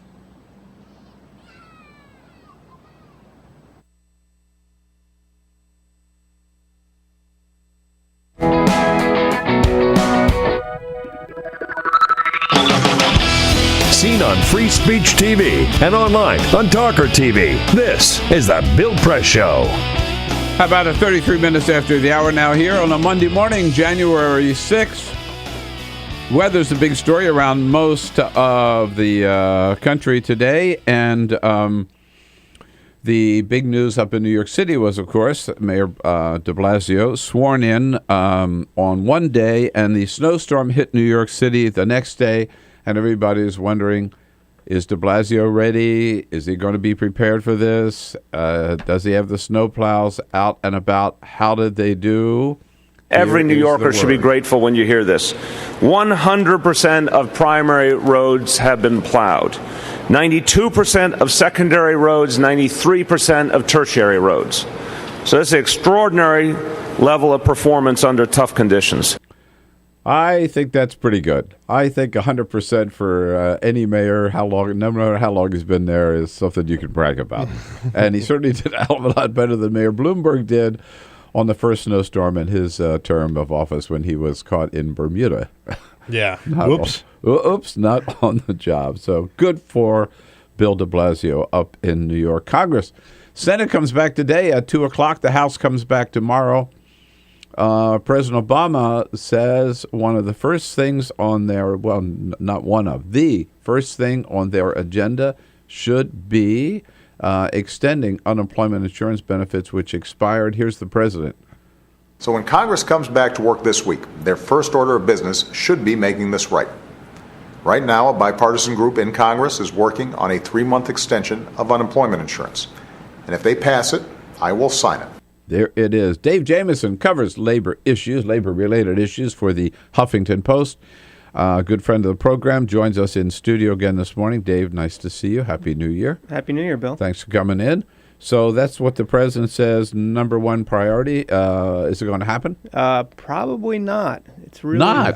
That's I don't like to bet on these things, but God, I know it's Blue Monday, but I don't think it's looking real good. I think that no matter what the president wants, the House is gonna do what it wants to do. I think House leadership's been pretty clear; they're not too hot on this. It's just not looking good for Democrats. Not looking good for the 1.3 million unemployed, 1.3 million who are looking to lose this insurance right now, or have lost it, And right. Yes, that's right. We're past the New Year. Democrats, they got on this, so I don't want to say late. It makes you wonder sort of how committed they were to making a big push to re-up this, because a lot of them weren't making too much noise until the train left the station, and now we're looking at best retroactively fixing this, and it's hard to see how that's going to happen. All right. Well, they'll start in the Senate, right? That's right. All right. So it'll pass the Senate. Well, yeah, Reid is out there. They were Senate Democrats were been committed to it. And, Senate Democrats they were out there over the weekend too, talking this up. They're trying to go directly to constituents. They're talking directly to unemployed people, which is good to see. But again, this comes down to the House, and the House isn't game for it. Part of this is where the unemployment rate. Democrats are always saying, we've never not extended this, in years with unemployment above 7.2%. Well, unfortunately for a lot of those unemployed folks, it dipped below 7.2 at the very end of the year. I mean, obviously that's good for everybody, but since that was such a number that was trotted out often, once it fell below 7.2 politically, for a lot of people, it became to say, okay, it's time that we stop doing this, basically. What is the benefit to House? I mean, in the past, unemployment benefits have been extended by a bipartisan vote time after time after time after time. Why suddenly now not do it? And what, how many votes are Republicans picking up by not extending unemployment benefits, for God's sake? That's what's been interesting to see is that a lot of the Republicans who are against this are not really out there making cogent arguments against it. They're the only argument they seem to have. They don't have much of an economic argument that they're making against it. What they're saying is that it's simply time to stop doing this. I mean, because the president has pointed out, and he did in his radio address too, that the fact that it's not that much money, but it does keep these people, above water, heads above water, if you will, and it puts some money in their pockets, which they're spending. So, I mean, there's an overall negative economic effect by not. It's not just those families that are hurting. It's overall the economy, correct? This money gets spent pretty much just about every dime of it. This isn't money that goes in your savings account. This is going to people who need it, who are just, their lives are kind of patched together right now.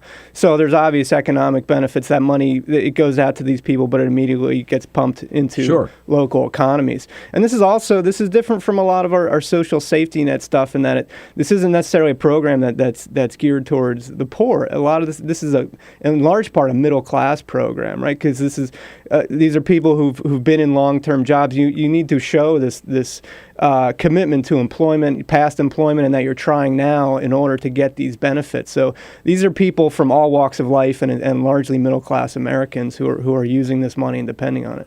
So if you say the prospects are bleak to get an extension of unemployment benefits to the House, what are the prospects for raising the minimum wage? Which has been, again, always in the past, bipartisan vote, and the last time, in fact, was President George W. Bush, who signed it in 2007, and it kicked up, finally reached $7.25 in 2009, hasn't moved since. That's right, yeah, it's still at $7.25. There are proposals that the Democrats want it pushed up to 10.10, and they want it pegged to inflation. I think there's a pretty decent chance of this happening. If it's going to happen, do you feel better about that than the unemployment benefits? I do, yes. It's certainly, if not this year, there's a good chance of it this year, especially because it's an election year, right? Democrats love this as an election issue. It's a good wedge issue, and the reason for that is because it's a really popular idea.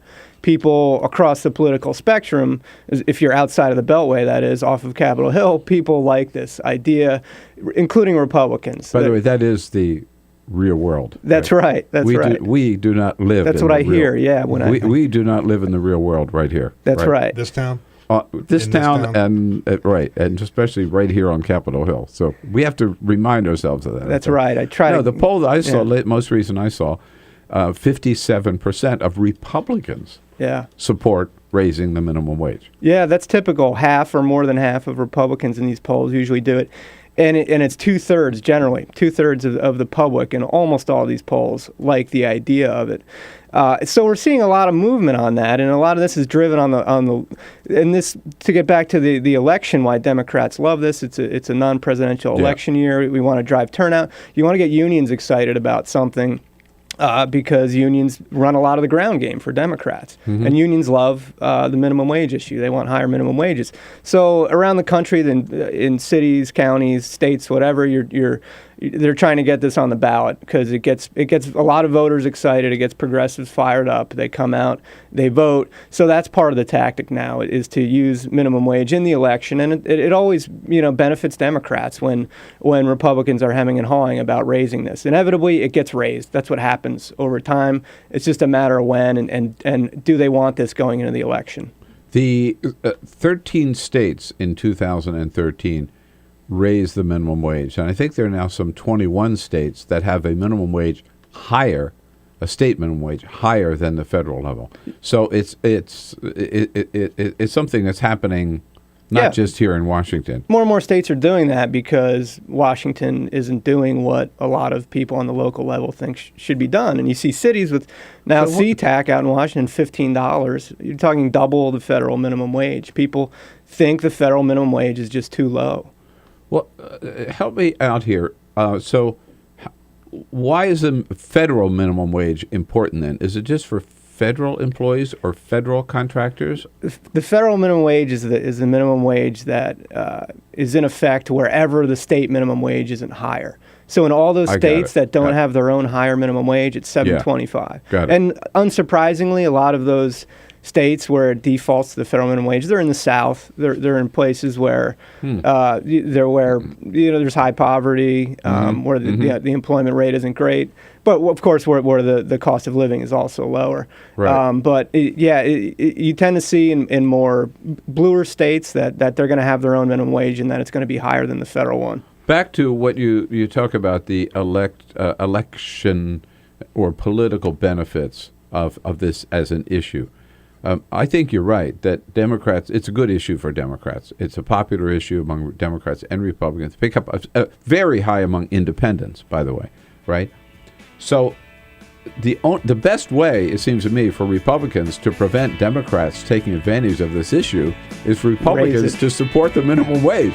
Support raising the minimum wage, and then they take it off the table for 2014. Take it off the table. They will get some of the credit for it, and take that issue away from the quiver of Democrats. So some on the far right could burn them in their districts, but for a lot of them, there's a lot of benefit to it. Let's just do it. Raise the minimum wage. Dave Jamieson here from Huffington Post, talking labor-related issues, minimum wage, unemployment benefits. Join the conversation here at 866-55-PRESS. That's one way to stay warm. Give us a call. This is the Bill Press Show.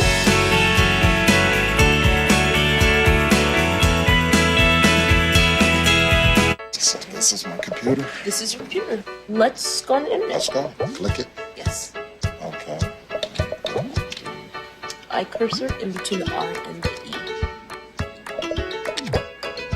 E. Racing done. I want you to just push the period. She's gonna love me all over again. That's it.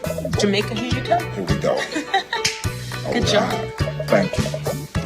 And I did it by myself. Feel smarter. So, I'm kind of new here, but I've noticed a trend. My human does this funny thing where she goes around and gets all my toys, and then she hides them in that basket by the door. But it's always the same basket, and it's always in the same place. And then she acts so surprised when I find them, but, she's putting them in the same basket. Again.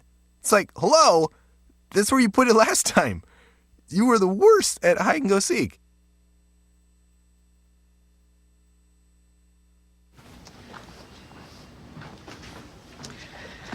All right. I know this isn't any fun to talk about, but we should. Okay. So who's going to do what? I'll pack the dead batteries. Great. I'll only put what I don't need into a duffel bag. Perfect. That's totally unhelpful. No problem. Meanwhile, I will try to comfort everyone by speaking in a calm voice. And I'll try to get the generator going without any gas. Oh, let's not forget the cell phones, which probably won't work. Right. And who is going to handle supplies? I can forget to do a list for us. Thanks, pal. Well, I think we couldn't be any less prepared. I'm proud of you guys. Talk to your kids about who to call, where to meet, what to pack. Visit ready.gov/kids for tips and information. Hey, thanks for stopping by. You know, I followed your character since the first episode. I'm a big fan. Big fan. Thank you. And listen, your storyline, it makes for incredible TV drama. Thing is, your drug use is very adult content. Too adult for the kids. So I'm gonna have to block you. Oh, man. Yeah. Well, have a good one. You're a nice lady.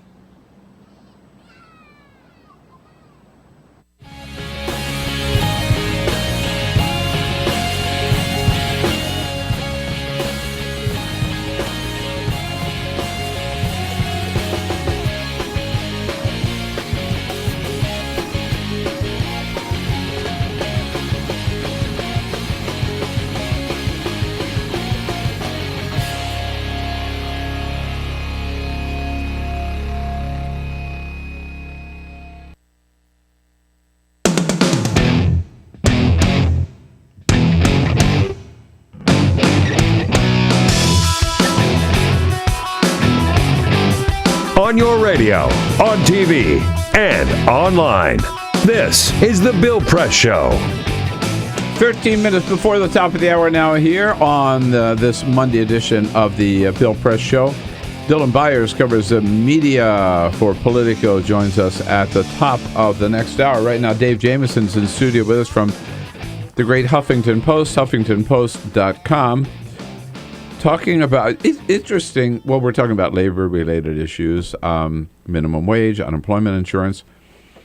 I just saw that the new mayor of Boston, Marty Walsh, has hired as his chief of staff the former chief of staff for Arianna Huffington. That's right, yeah, Dan Coe, good guy, congrats to him. Is this a step up for him or a step down? I don't know. I don't think I should say either way. But Dan's a great guy, did a terrific job for us, and he's going to have his hands full. Yeah, he's been an advisor to former Mayor Tom Menino, too. That's right, yeah. Right.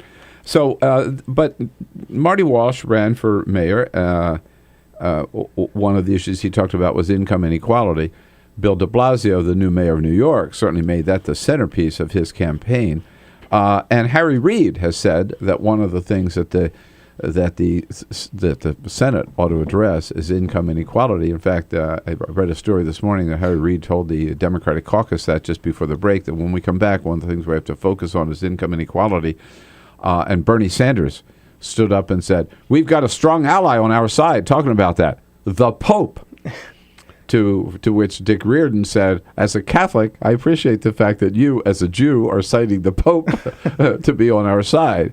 So it is a real problem in this country. There's growing gap between those at the very, very top and those in the middle or toward the bottom, if there's anybody left in the middle anymore. But realistically, what can you do about it? Well, or what are they talking about doing about it? For progressives, income inequality as a slogan and idea, a lot of their progressive policy ideas fit into that. But minimum wage, which we've talked about, is certainly one of them.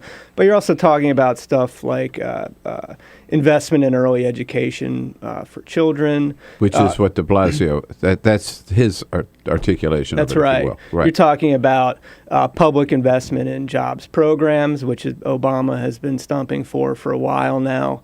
You're talking about equal pay when it comes to women in the workplace. These are all different priorities that fall into different baskets for Democrats, but they all kind of coalesce around this idea of a growing gap between the rich and the poor. Is there anything that can be done about the fact that you have a reality today where some CEOs, I wrote a column on this last week, and I looked, the AFL-CIO points out that the average working wage today for a worker in this country is $19.77. That's the average. There are CEOs who make $40,000 an hour. I mean, not $19.77. I mean, tens of thousands of dollars an hour. So there's this huge gap now. Is there anything that can be done about that? Well, I know the AFL-CIO would tell you that more workers could be in unions and have some collective bargaining power. And I would endorse that, too, but you can't force them to do it. No, you can't. But there's a lot of organizing going on that front. The president is a supporter of unions. I don't think he's out there really talking about collective bargaining a whole lot, but that is a big piece of this. Workers today simply do not have the leverage against employers that they had two decades ago, even a decade ago. We're down to 6.5% of the private sector now belongs to unions. So workers generally just have very little power over the wages and benefits that they're getting. And that is part and parcel of our inequality. Related to what we've been talking about, both the income inequality and the minimum wage, I thought one of the most effective labor movements that I saw in 2013, or maybe ever, was the fast food workers. Now, their movement to, instead of $7.25, let's go to $15 an hour. Can't survive on $7.25, their slogan. It got a lot of attention. Mm-hmm. Did it get any results? The jury's still out on that. It's hard and it's early to see what sort of gains this has made. In the smaller local sense, a lot of these workers who went on strike, they got better schedules. Some of them did get small raises. We're not at a point where any of those workers got a contract, a union contract. That is a goal. That is a part of this. SEIU is behind this. They carefully organized a lot of this, and they would like to see these workers unionized. But this more broadly, if we do get a minimum wage raise this year, I think part of that is because of what these workers did walking out last year and really grabbing the public imagination.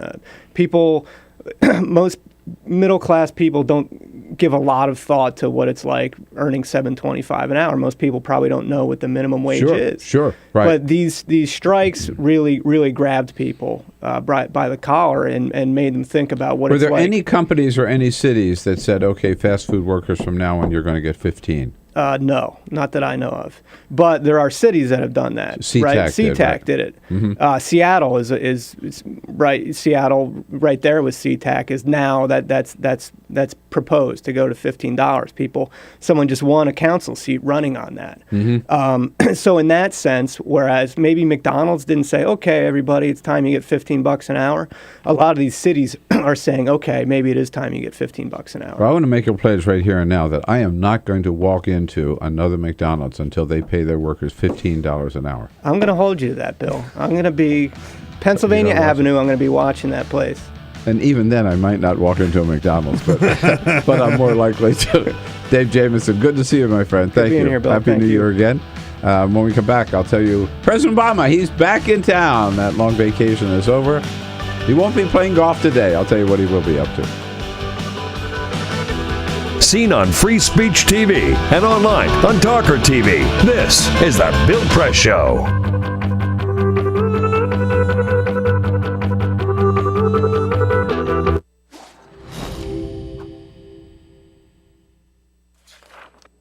In 1920s America, the Great Depression effectively erased consumer demand. Struggling manufacturers needed new ways to get people buying again. Innovative production processes like stamping and use of molds allowed them to use new materials for their designs. Products using vinyl, chrome, aluminium and plywood began appearing. American industrial designers began introducing streamlined, efficient shapes that shouted progress. Bel Geddes pioneered what we now refer to as utilitarian art. Things that had little reason to look sleek now all of a sudden did. At the 1939 World Fair featuring Bel Geddes' immensely popular Futurama exhibit, a new era of American industrial design proudly claimed to be building the world of tomorrow. Americans found great positivity in these futuristic forms. Yay. Things were looking up. American industrial designers realized that by making objects look great, people simply wanted them more. From cars to kitchen appliances, the most influential society on earth was spending money again. Mass consumption had arrived. Advertisers finally had lots to talk about. Personal taste could be expressed through the things you bought. Style became equally as important as function. Chair designers like Eames and Saarinen didn't just design seating, they created desirable lifestyles. People behind the product suddenly were stars. Everyone wanted to know who they were. Raymond Loewy was one of the shining lights of American industrial design. His face ended up on every coffee table in the nation. Toothpaste packaging promised whiter teeth. Washing powder packaging promised whiter whites. Who knew such simple household objects would shape the tastes and ambitions of an entire society? American industrial design improved America, functionally, culturally, and intellectually, and exported it around the globe.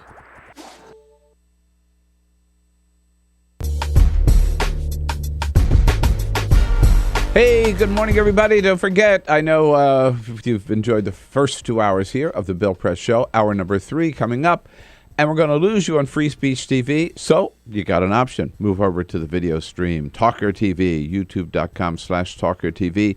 You won't want to miss in the next hour. Dylan Byers, media critic for Politico, will be here. Lots of good media stories to talk about with Dylan. And then Neil Franklin is going to talk about the relaxation of pot laws in Colorado, Washington State, and soon New York.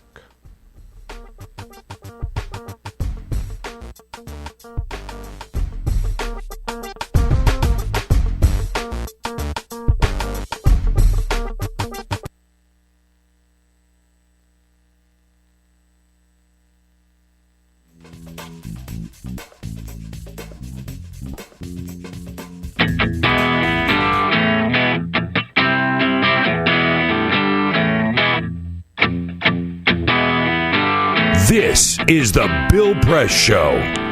All right, hour number 3 coming up with Dylan Byers from Politico, talking about media news. There's been a lot of it this weekend. And then Neil Franklin, former law enforcement officer himself, head of law enforcement, I forget, LEAP is the name of the organization. I forget exactly what it stands for now. But anyhow, he's all about the way law enforcement should act a little more intelligently when it comes to marijuana laws. President Obama back in the White House today. Came back yesterday, actually, and after that long flight from Hawaii. He has just closed-door meetings today. Gets the briefing at 11 o'clock, and then at 2 o'clock he's meeting with senior advisors. Getting caught up, I'm sure, on all the stuff that came his way during the holidays. We do have our first press briefing of the new year with Jay Carney today at 12:45. Back for hour number 3 coming up. This is the Bill Press Show.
Broadcasting around the nation, on your radio, on your TV, and online.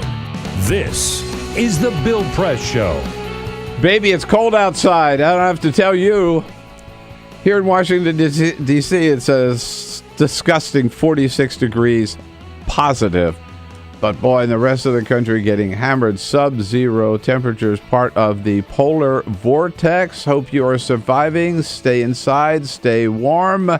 Stay tuned to the Bill Press Show, and thank you for joining us this morning on a Monday, January 6th. Good to see you today. Yeah, they call it Blue Monday because it's the first January of the new year, but let's not be too blue about it. It's going to be a great year, 2014, and we are glad to start it off with you, taking a look as we hopscotch around the globe at the big stories here in Washington, D.C., around the country, around the globe. We'll tell you what's going on and give you a chance to tell us what you think about it, what it all means to you. Look forward to getting your phone calls at 866-55-PRESS. Look forward to hearing from you on Twitter at BP Show. And get your friendly comments on Facebook. All of our friends on Facebook at facebook.com/Bill Press Show. Welcome to you. Welcome to the team this morning. Peter Unkburn and Lisa Murphy. Hello, guys. Happy Monday. Good morning. Happy Blue Monday. Happy Blue Monday. That's right. Alicia Saddest day Cruz. of the year. They're standing by. She's got the phones covered. Alicia and Cyprian Bolding has got the video cameras uncovered today. He remembered to take the covers off. So you can see us on the video stream at youtube.com/TawkrTV. Check it out. If you, Tawker, Tawkr, which is how everybody spells Tawker, right?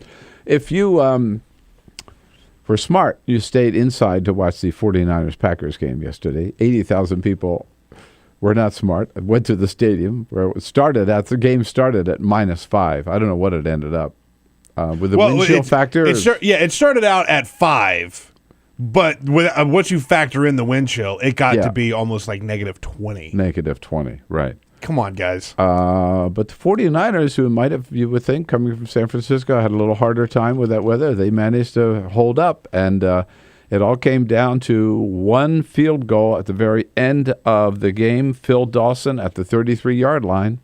McDermott snaps it. Lee puts it down. Dawson kicks it up, and it is good! And the 49ers are going to Carolina. Phil Dawson kicks through the 33-yard field goal, and the San Francisco 49ers have survived Lambeau. Whoa. The frozen tundra of Lambeau Field. Yeah, that's... These winter warriors. Yeah. That's just a warm-up for the Super Bowl. Yeah, right. Well, except the Super Bowl, I mean, who knows, we're still right? far away, but, if you look at some of the predictions, they're predicting there's going to be a giant storm. I know. And an uncovered stadium.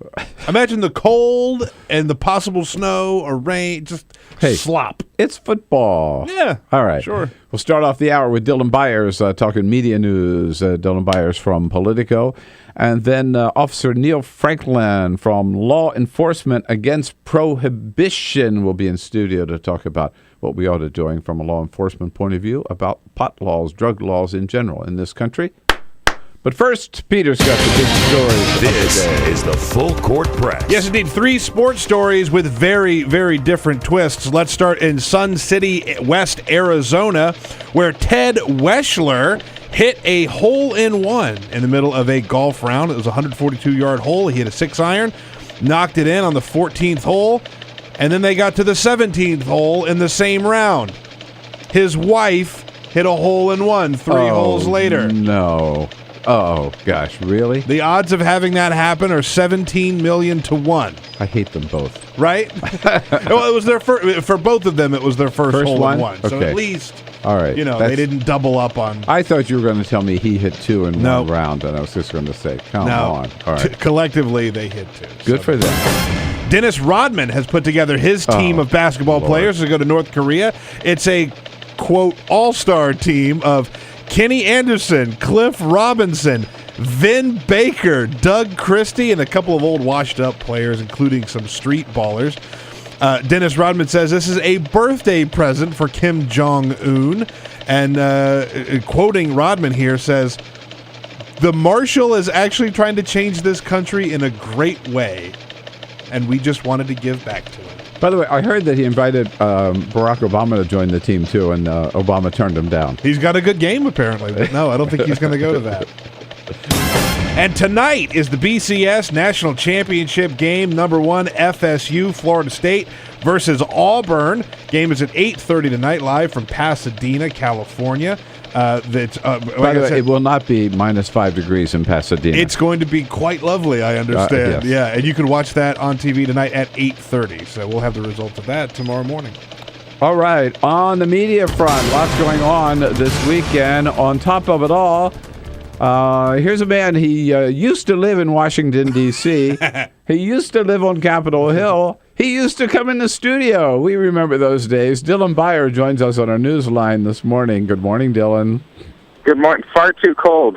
Far too cold for Washington, D.C. He took Sam Youngman's advice and left Washington, D.C. Yeah, that's right. Are you living in Kentucky, too? Is it what it is? I don't know how you guys made it into the studio this morning.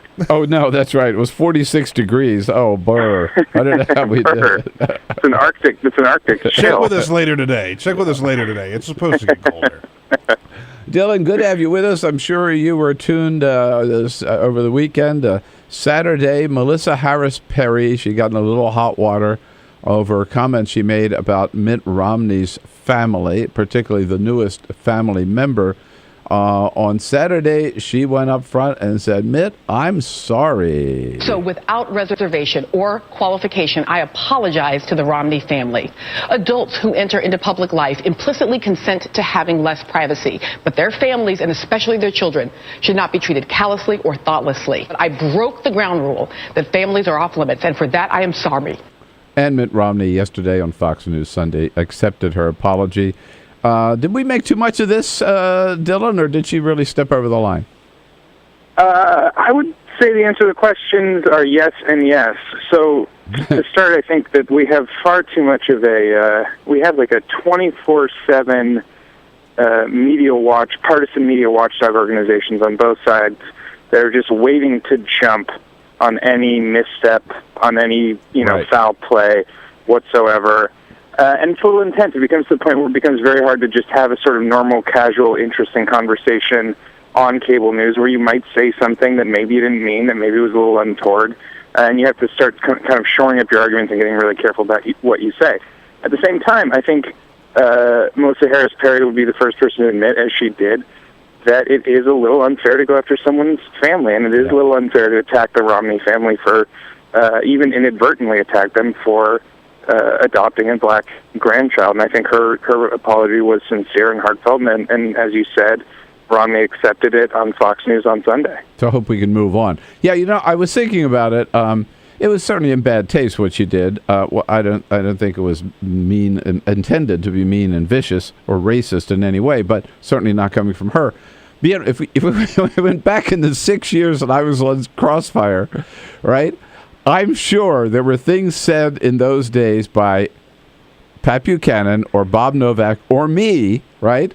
That today would have been guaranteed. Just blown up, right? And that in those days were just accepted as part of the back and forth.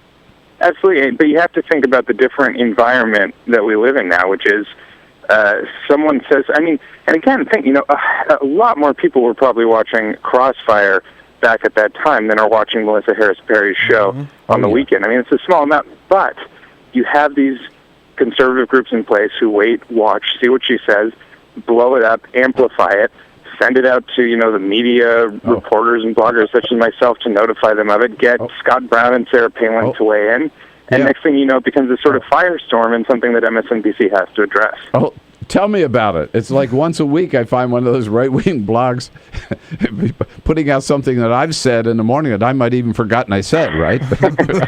Be careful, Bill. Well, you know what? One thing that's a quick point about that was once talking to Joe Scarborough, who mentioned that, if you have 3 hours to fill in the morning, you sort of have to fill those 3 hours, and there's a lot you say, and sometimes you say things you don't necessarily mean, and in this climate, that is it's like walking through a minefield. Yeah, no, absolutely. Hey, speaking of MSNBC, I just have to ask you, I'm curious, whatever happened to Ronan Farrow? Did that show start, and did I miss the start of it, or?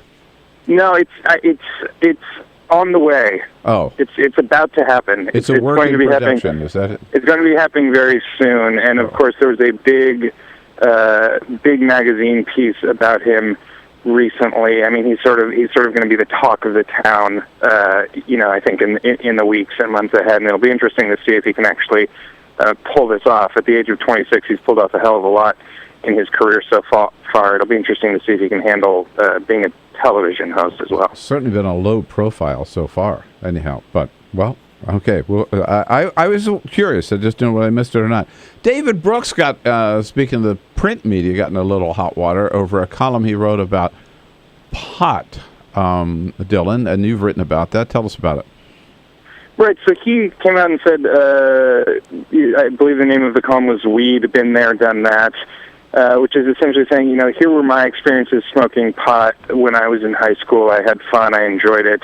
But as I grew older, my friends and I grew away from it. We decided that it's actually not good for the development of a human's character. It's bad for it. It should be discouraged rather than encouraged. Yeah. Basically writing this at a time when both Colorado and Washington State have legalized marijuana, and then, of course, New York State getting set to loosen its laws on marijuana. And I think it was sort of widely mocked and roundly criticized, I think, because it was just very, very David Brooksy, and I think he took sort of great pleasure in coming out and saying, hey, I smoked pot, and, look at me, and here's my experience. And it's like, well, I can't imagine how many members of the New York Times editorial page have smoked pot before. But and it was also sort of a little, I don't know, like the parent, right, who says, yeah, I smoke pot, right, but you can't, right? Right. It was okay for me, but you fine, can't do it. It was fine for me in my time, right. Yeah. But it's not good for you in your time. And I think, my problem with the piece is that it was written in this political climate of legalization, which is spreading, and it did not address the issues that more that more minority groups get arrested for marijuana crimes, despite the fact that use is roughly the same. I have to fact check that statistic, but things like that. It didn't address the benefits of marijuana legalization in terms of sort of the uselessness and ridiculousness of locking people up for smoking or selling a joint. Now, we're talking again with Dylan Byers, the chief media reporter for Politico at Politico.com. Dylan, speaking of maybe taking yourselves too seriously, or taking ourselves inside the Beltway too seriously, there have been so many stories the last few days about Ezra Klein, who's one of the smartest guys I know and does a great blog at the Washington Post and wants to go out on his own, going to the Post rather, and saying, give me $10 million because I want to expand my blog. And they said no. And so now supposedly he's going out looking at other investors. What do we make of this? Is this Ezra Klein taking himself too seriously, or the Post not taking him seriously enough? No, I think that there are different interests here for both Ezra Klein and the Post. And there are also, in today's media world, there are two different kinds of organizations. There are brands, 20th century brands that have a lot built up, a big infrastructure built up beneath them, like the Washington Post, like the New York Times, like, say, CNN or NBC or what have you. And then there are individual brands, and there are the Nate Silvers, there are the Ezra Kleins, there are these sort of guys who become bigger and sort of outlive and outshine Andrew Sullivan. Institutions they used to. Andrew Sullivan is a perfect example. Yeah. And, if for Ezra Klein and what Ezra Klein wants to do, he wants to charge forward and develop his own thing. He is not going to be able to build that within the infrastructure of the Washington Post. The Washington Post wants to charge forward and still stay centered around its core brand, which is the Washington Post. It can't be devoting all of these resources into building up a whole other website that, 2, 3, 4, 5 years from now could move elsewhere to other investors. So I think it's actually a good split for both parties. And do you expect him to go his separate way, for sure? Yeah, I absolutely do. I think that's something we'll probably see come in the weeks ahead. Certainly, at the very latest, in the months ahead. I think any day now we will hear Ezra Klein announce, "I have the backing of such and such Silicon Valley tech entrepreneur, and I am going to start my own site." Now, of course, I could be wrong, and then I'll come back on your show and eat my words. Well, when you do, come see us in studio, say hello, and we will look forward to that. Sure, yeah. I'll put my snowshoes on. We'll keep a bottle of bubbly in the refrigerator for you so we can celebrate Happy New Year. All right, thanks, Dylan. Good to talk to you. Thanks so much, Bill. Happy New Year. Dylan Byers, media reporter for Politico, Politico.com. This is the Bill Press Show.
This is the Bill Press Show.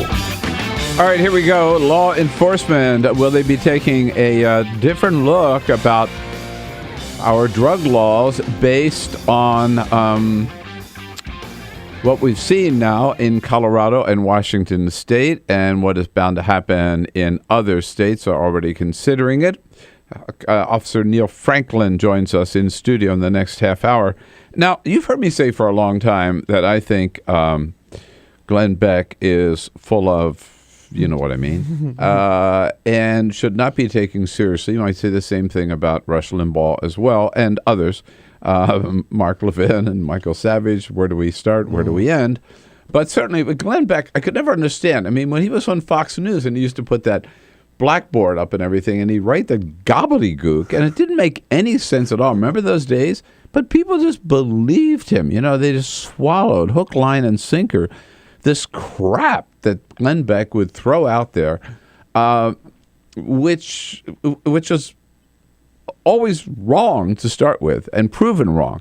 But he was never called on it. And now, you know, we don't hear much about Glenn Beck anymore because he's off on the Blaze or whatever. Yeah. I guess he's making a lot of money, but he's not having as much of an impact. But the reason I mention it is because what caught my attention this morning, a story online about Glenn. Again, I told you this guy was a nut job, okay? Here are Glenn Beck's predictions for 2014. Okay, I'm quoting Glenn Beck. All right. Let's look at our first scenario. It's the financial meltdown. The year is 2014. All the U.S. banks have been nationalized. Unemployment is between 12% and 20%. The Dow is trading at 2,800. The real estate market has collapsed. Government and unions control most of the business, and America's credit rating has been downgraded. That's what Glenn Beck says. He said that 5 years ago. That's what 2014 would look like. Jesus. And idiots believed him. Idiots believe him still today. This guy is a total phony. He does not know what the hell he is talking about. He just spouts the most negative stuff he can say every single day. So, you know, please don't. Look, I know most of our listeners and viewers aren't going to pay any more attention to Glenn Beck than I do. But for the rest of you, don't drink the Kool-Aid. Don't believe this idiot. This is the Bill Press Show.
Seen on Free Speech TV and online on TawkrTV. This is the Bill Press Show.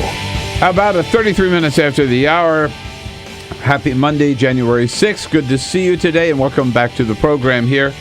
Our final half hour together this Monday morning, coming to you live from our nation's capital and our studio on Capitol Hill, where the Senate back in session today at 2 p.m. this afternoon. We have our first press briefing at the White House today at 12:45, and the House limps back into town tomorrow at some point, and President Obama's back from his holiday vacation, so work will, such as it is, will resume in our nation's capital.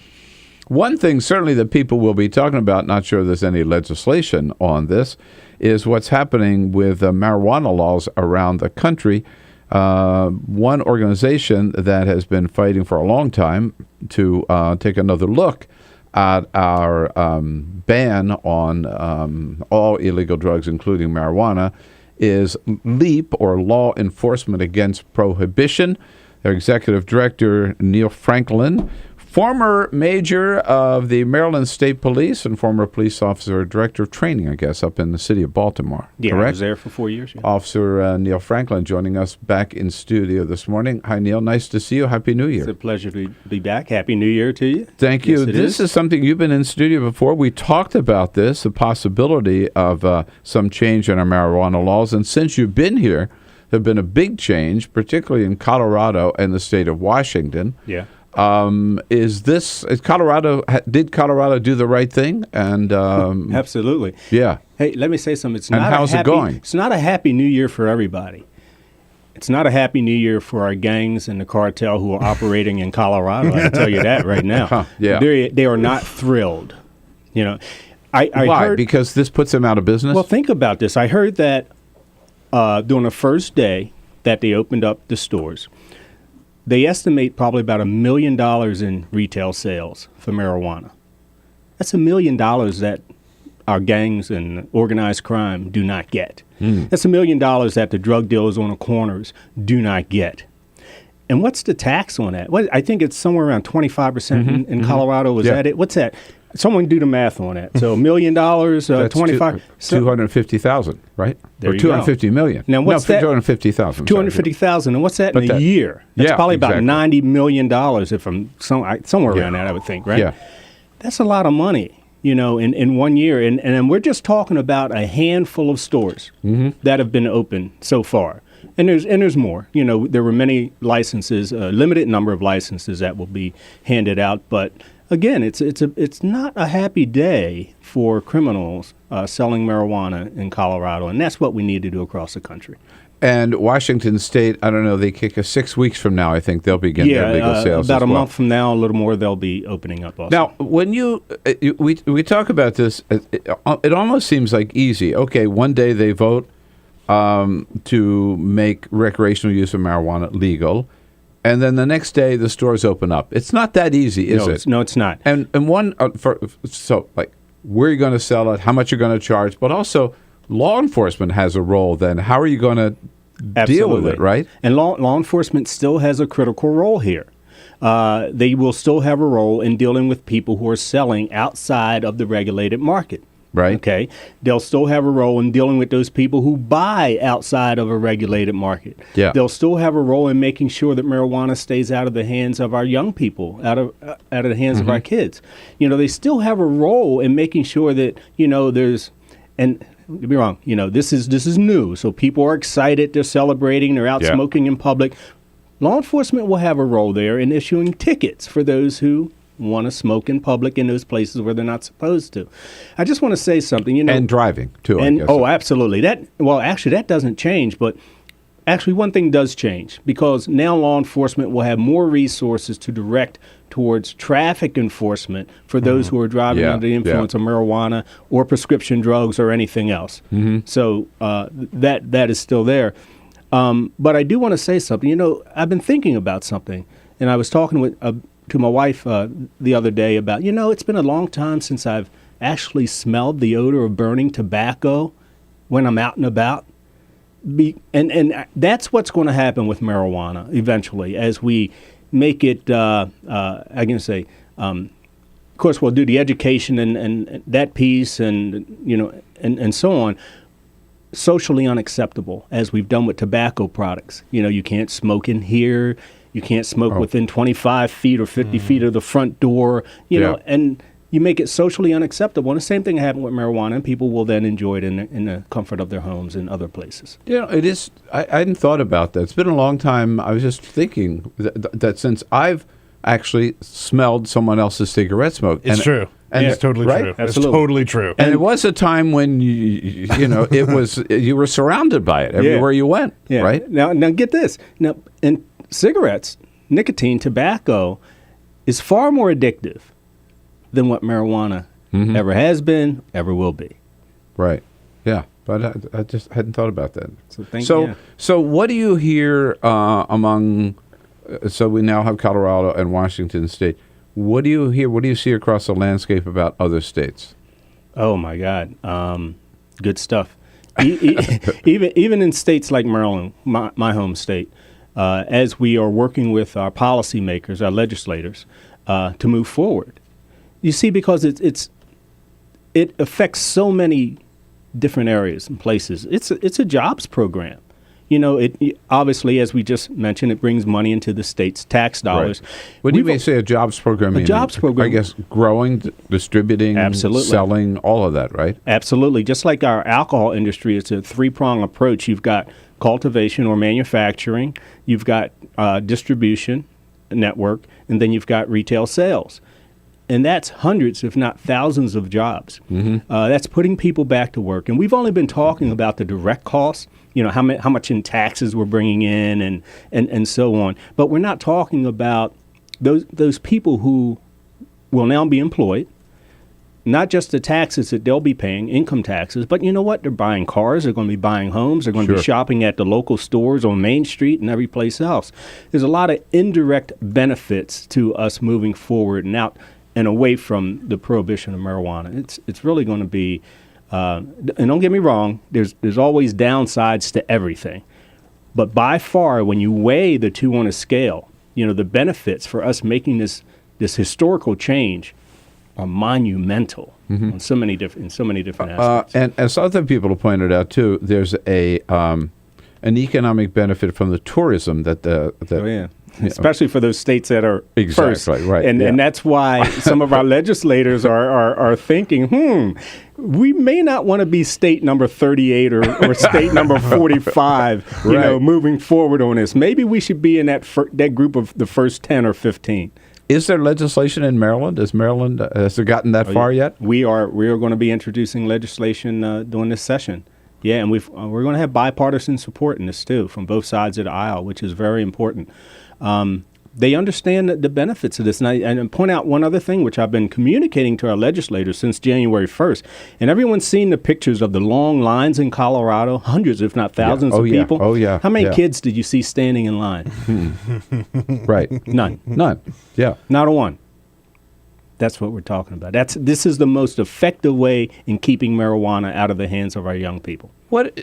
By the way, do you know? Is it 18 or 21? 21. 21. Yeah, I think just like alcohol. That's pretty much what you're going to see initially across the country. 21. I mean, there's even been some talk about going back to 18 for beer and wine for alcohol across the country. I mean, I was that last group of young people who could drink beer and wine at the age of 18. Then they grandfathered it in. Grandfathered us in, went for 18 years of age and 19. But I think 21 is going to be what you see across the country. All right. Now, LEAP, Law Enforcement Against Prohibition, are you strictly interested in the drug marijuana or other drugs as well? No, we're interested in other drugs just as well, just as important. Do you believe there should be, we should make the use of all drugs legal? Maybe not in the manner which we've done marijuana, but we need to figure out a process for removing all drugs from that category of prohibition. We shouldn't be prohibiting any drugs. We need to have some sort of process or regulated process for all drugs. You know, when you prohibit drugs, that means there is no such thing as a regulated process. We've got people who are addicted to cocaine, to heroin, to other drugs, and we need to deal with that. We need to deal with that from a health perspective. As long as we continue to prohibit it, we're going to drive it underground. We're going to keep it in the shadows. It's going to be an ugly place forever. And it's going to be an ugly and dangerous place for those who are addicted. And people become addicted for many, many reasons. And we need to deal with that. Some other countries have made some great strides in dealing with this and approaching it from a health perspective, like Portugal and like Switzerland. And we need to follow their lead. So this week we mark the 50th anniversary of the War on Poverty. I guess you could say the war on drugs started, that was Lyndon Johnson in 1963. The war on drugs started maybe in 1980 with Ronald Reagan, right? In the early 70s, as far as that coined phrase, the war on drugs, but it actually really began in 1914 with the Harrison Narcotics Act. Oh, man, you're... But... Okay. Yeah, we're taking it way back here. Yeah, we probably need about an hour to bring that forward. But right, the question is, and when we come back, let's talk about this, there's debate over how successful the war on poverty has been. Yeah. I don't think there's any debate about how successful the war on drugs has been, but I want to get your take when we come back. Absolutely. Neil Franklin's here from LEAP, Law Enforcement Against Prohibition. Great organization doing great work. I think it's absolutely in the right direction across the country. And it's LEAP, L-E-A-P, LEAP.cc. We'll be right back. This is the Bill Press Show.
is the Bill Press Show.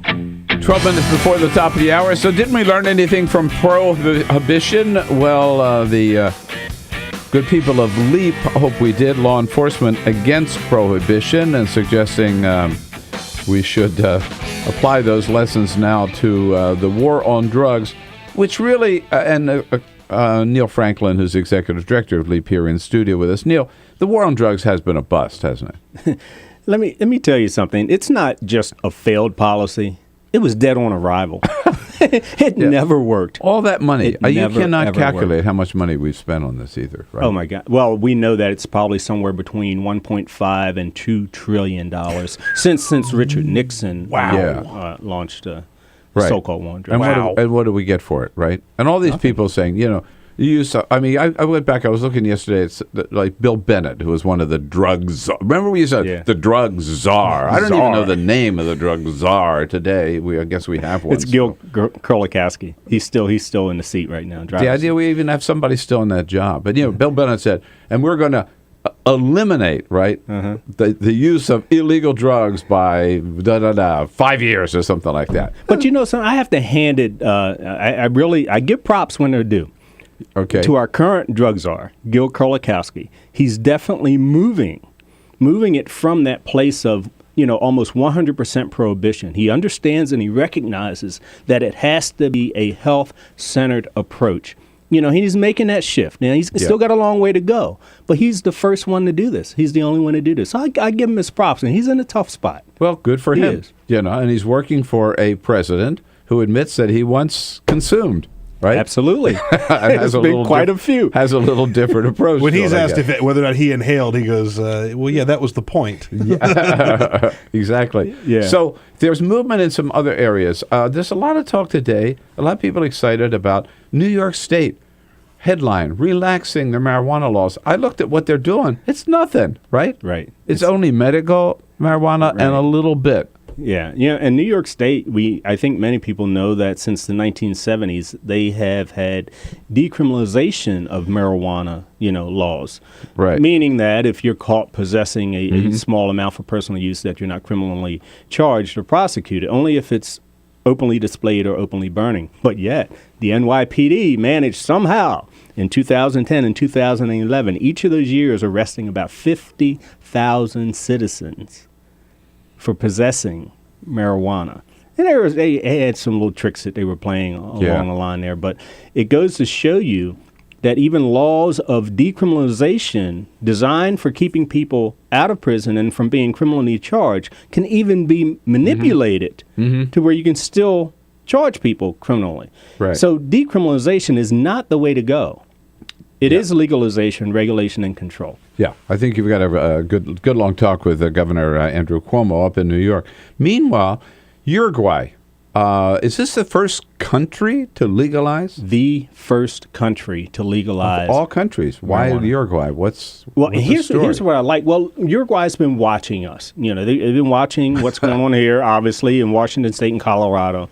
But what I really like about Uruguay is that the legislative body, they are true leaders. Their citizens weren't the ones, like in Washington State and Colorado, to move this policy. The legislators have been doing the research. They have been seeing what's going on. They've been looking at the criminal element and how they've been operating in their country. And they decided to take this marketplace away from criminals. And they decided that this was best for their citizens. And the polling was not there for the citizens, but the legislative body said, we know this is good for our country. We're going to do it. And the president, Mujica, supported it.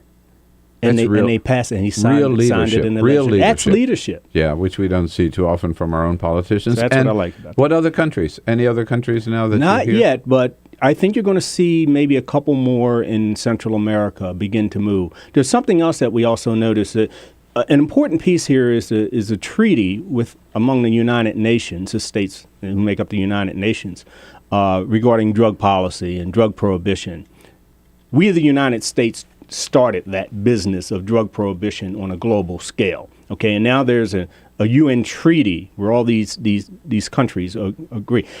We used to think that all of these states, all these countries were in agreement about drug prohibition. Mm-hmm. But because of a recently leaked document from the United Nations, we now know that that's not true. And now we're starting to see it, and we're going to see it down through Central America, down through South America, as these countries begin to push back. We knew that Bolivia wasn't really on board with the coca plant, because that's for years that's been part of their culture. Chewing the coca leaves, it helps with altitude sickness and many other things, making it into tea and other things. So. On so many fronts, such an important issue, and so much is happening so fast here in this country, around the globe. LEAP is on top of it all. Neil Franklin, the executive director. Thanks, Neil, for coming in today. And don't forget, you can join in and follow their good work, at least know what they're doing, and maybe even help out at leap.cc. Thanks for Happy New Year, and come back when we have some more success to talk about indeed. it. Thank All you. right. Thanks, I'll be Bill. right back with a parting shot. This is the Bill Press Show.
The Parting Shot with Bill Press.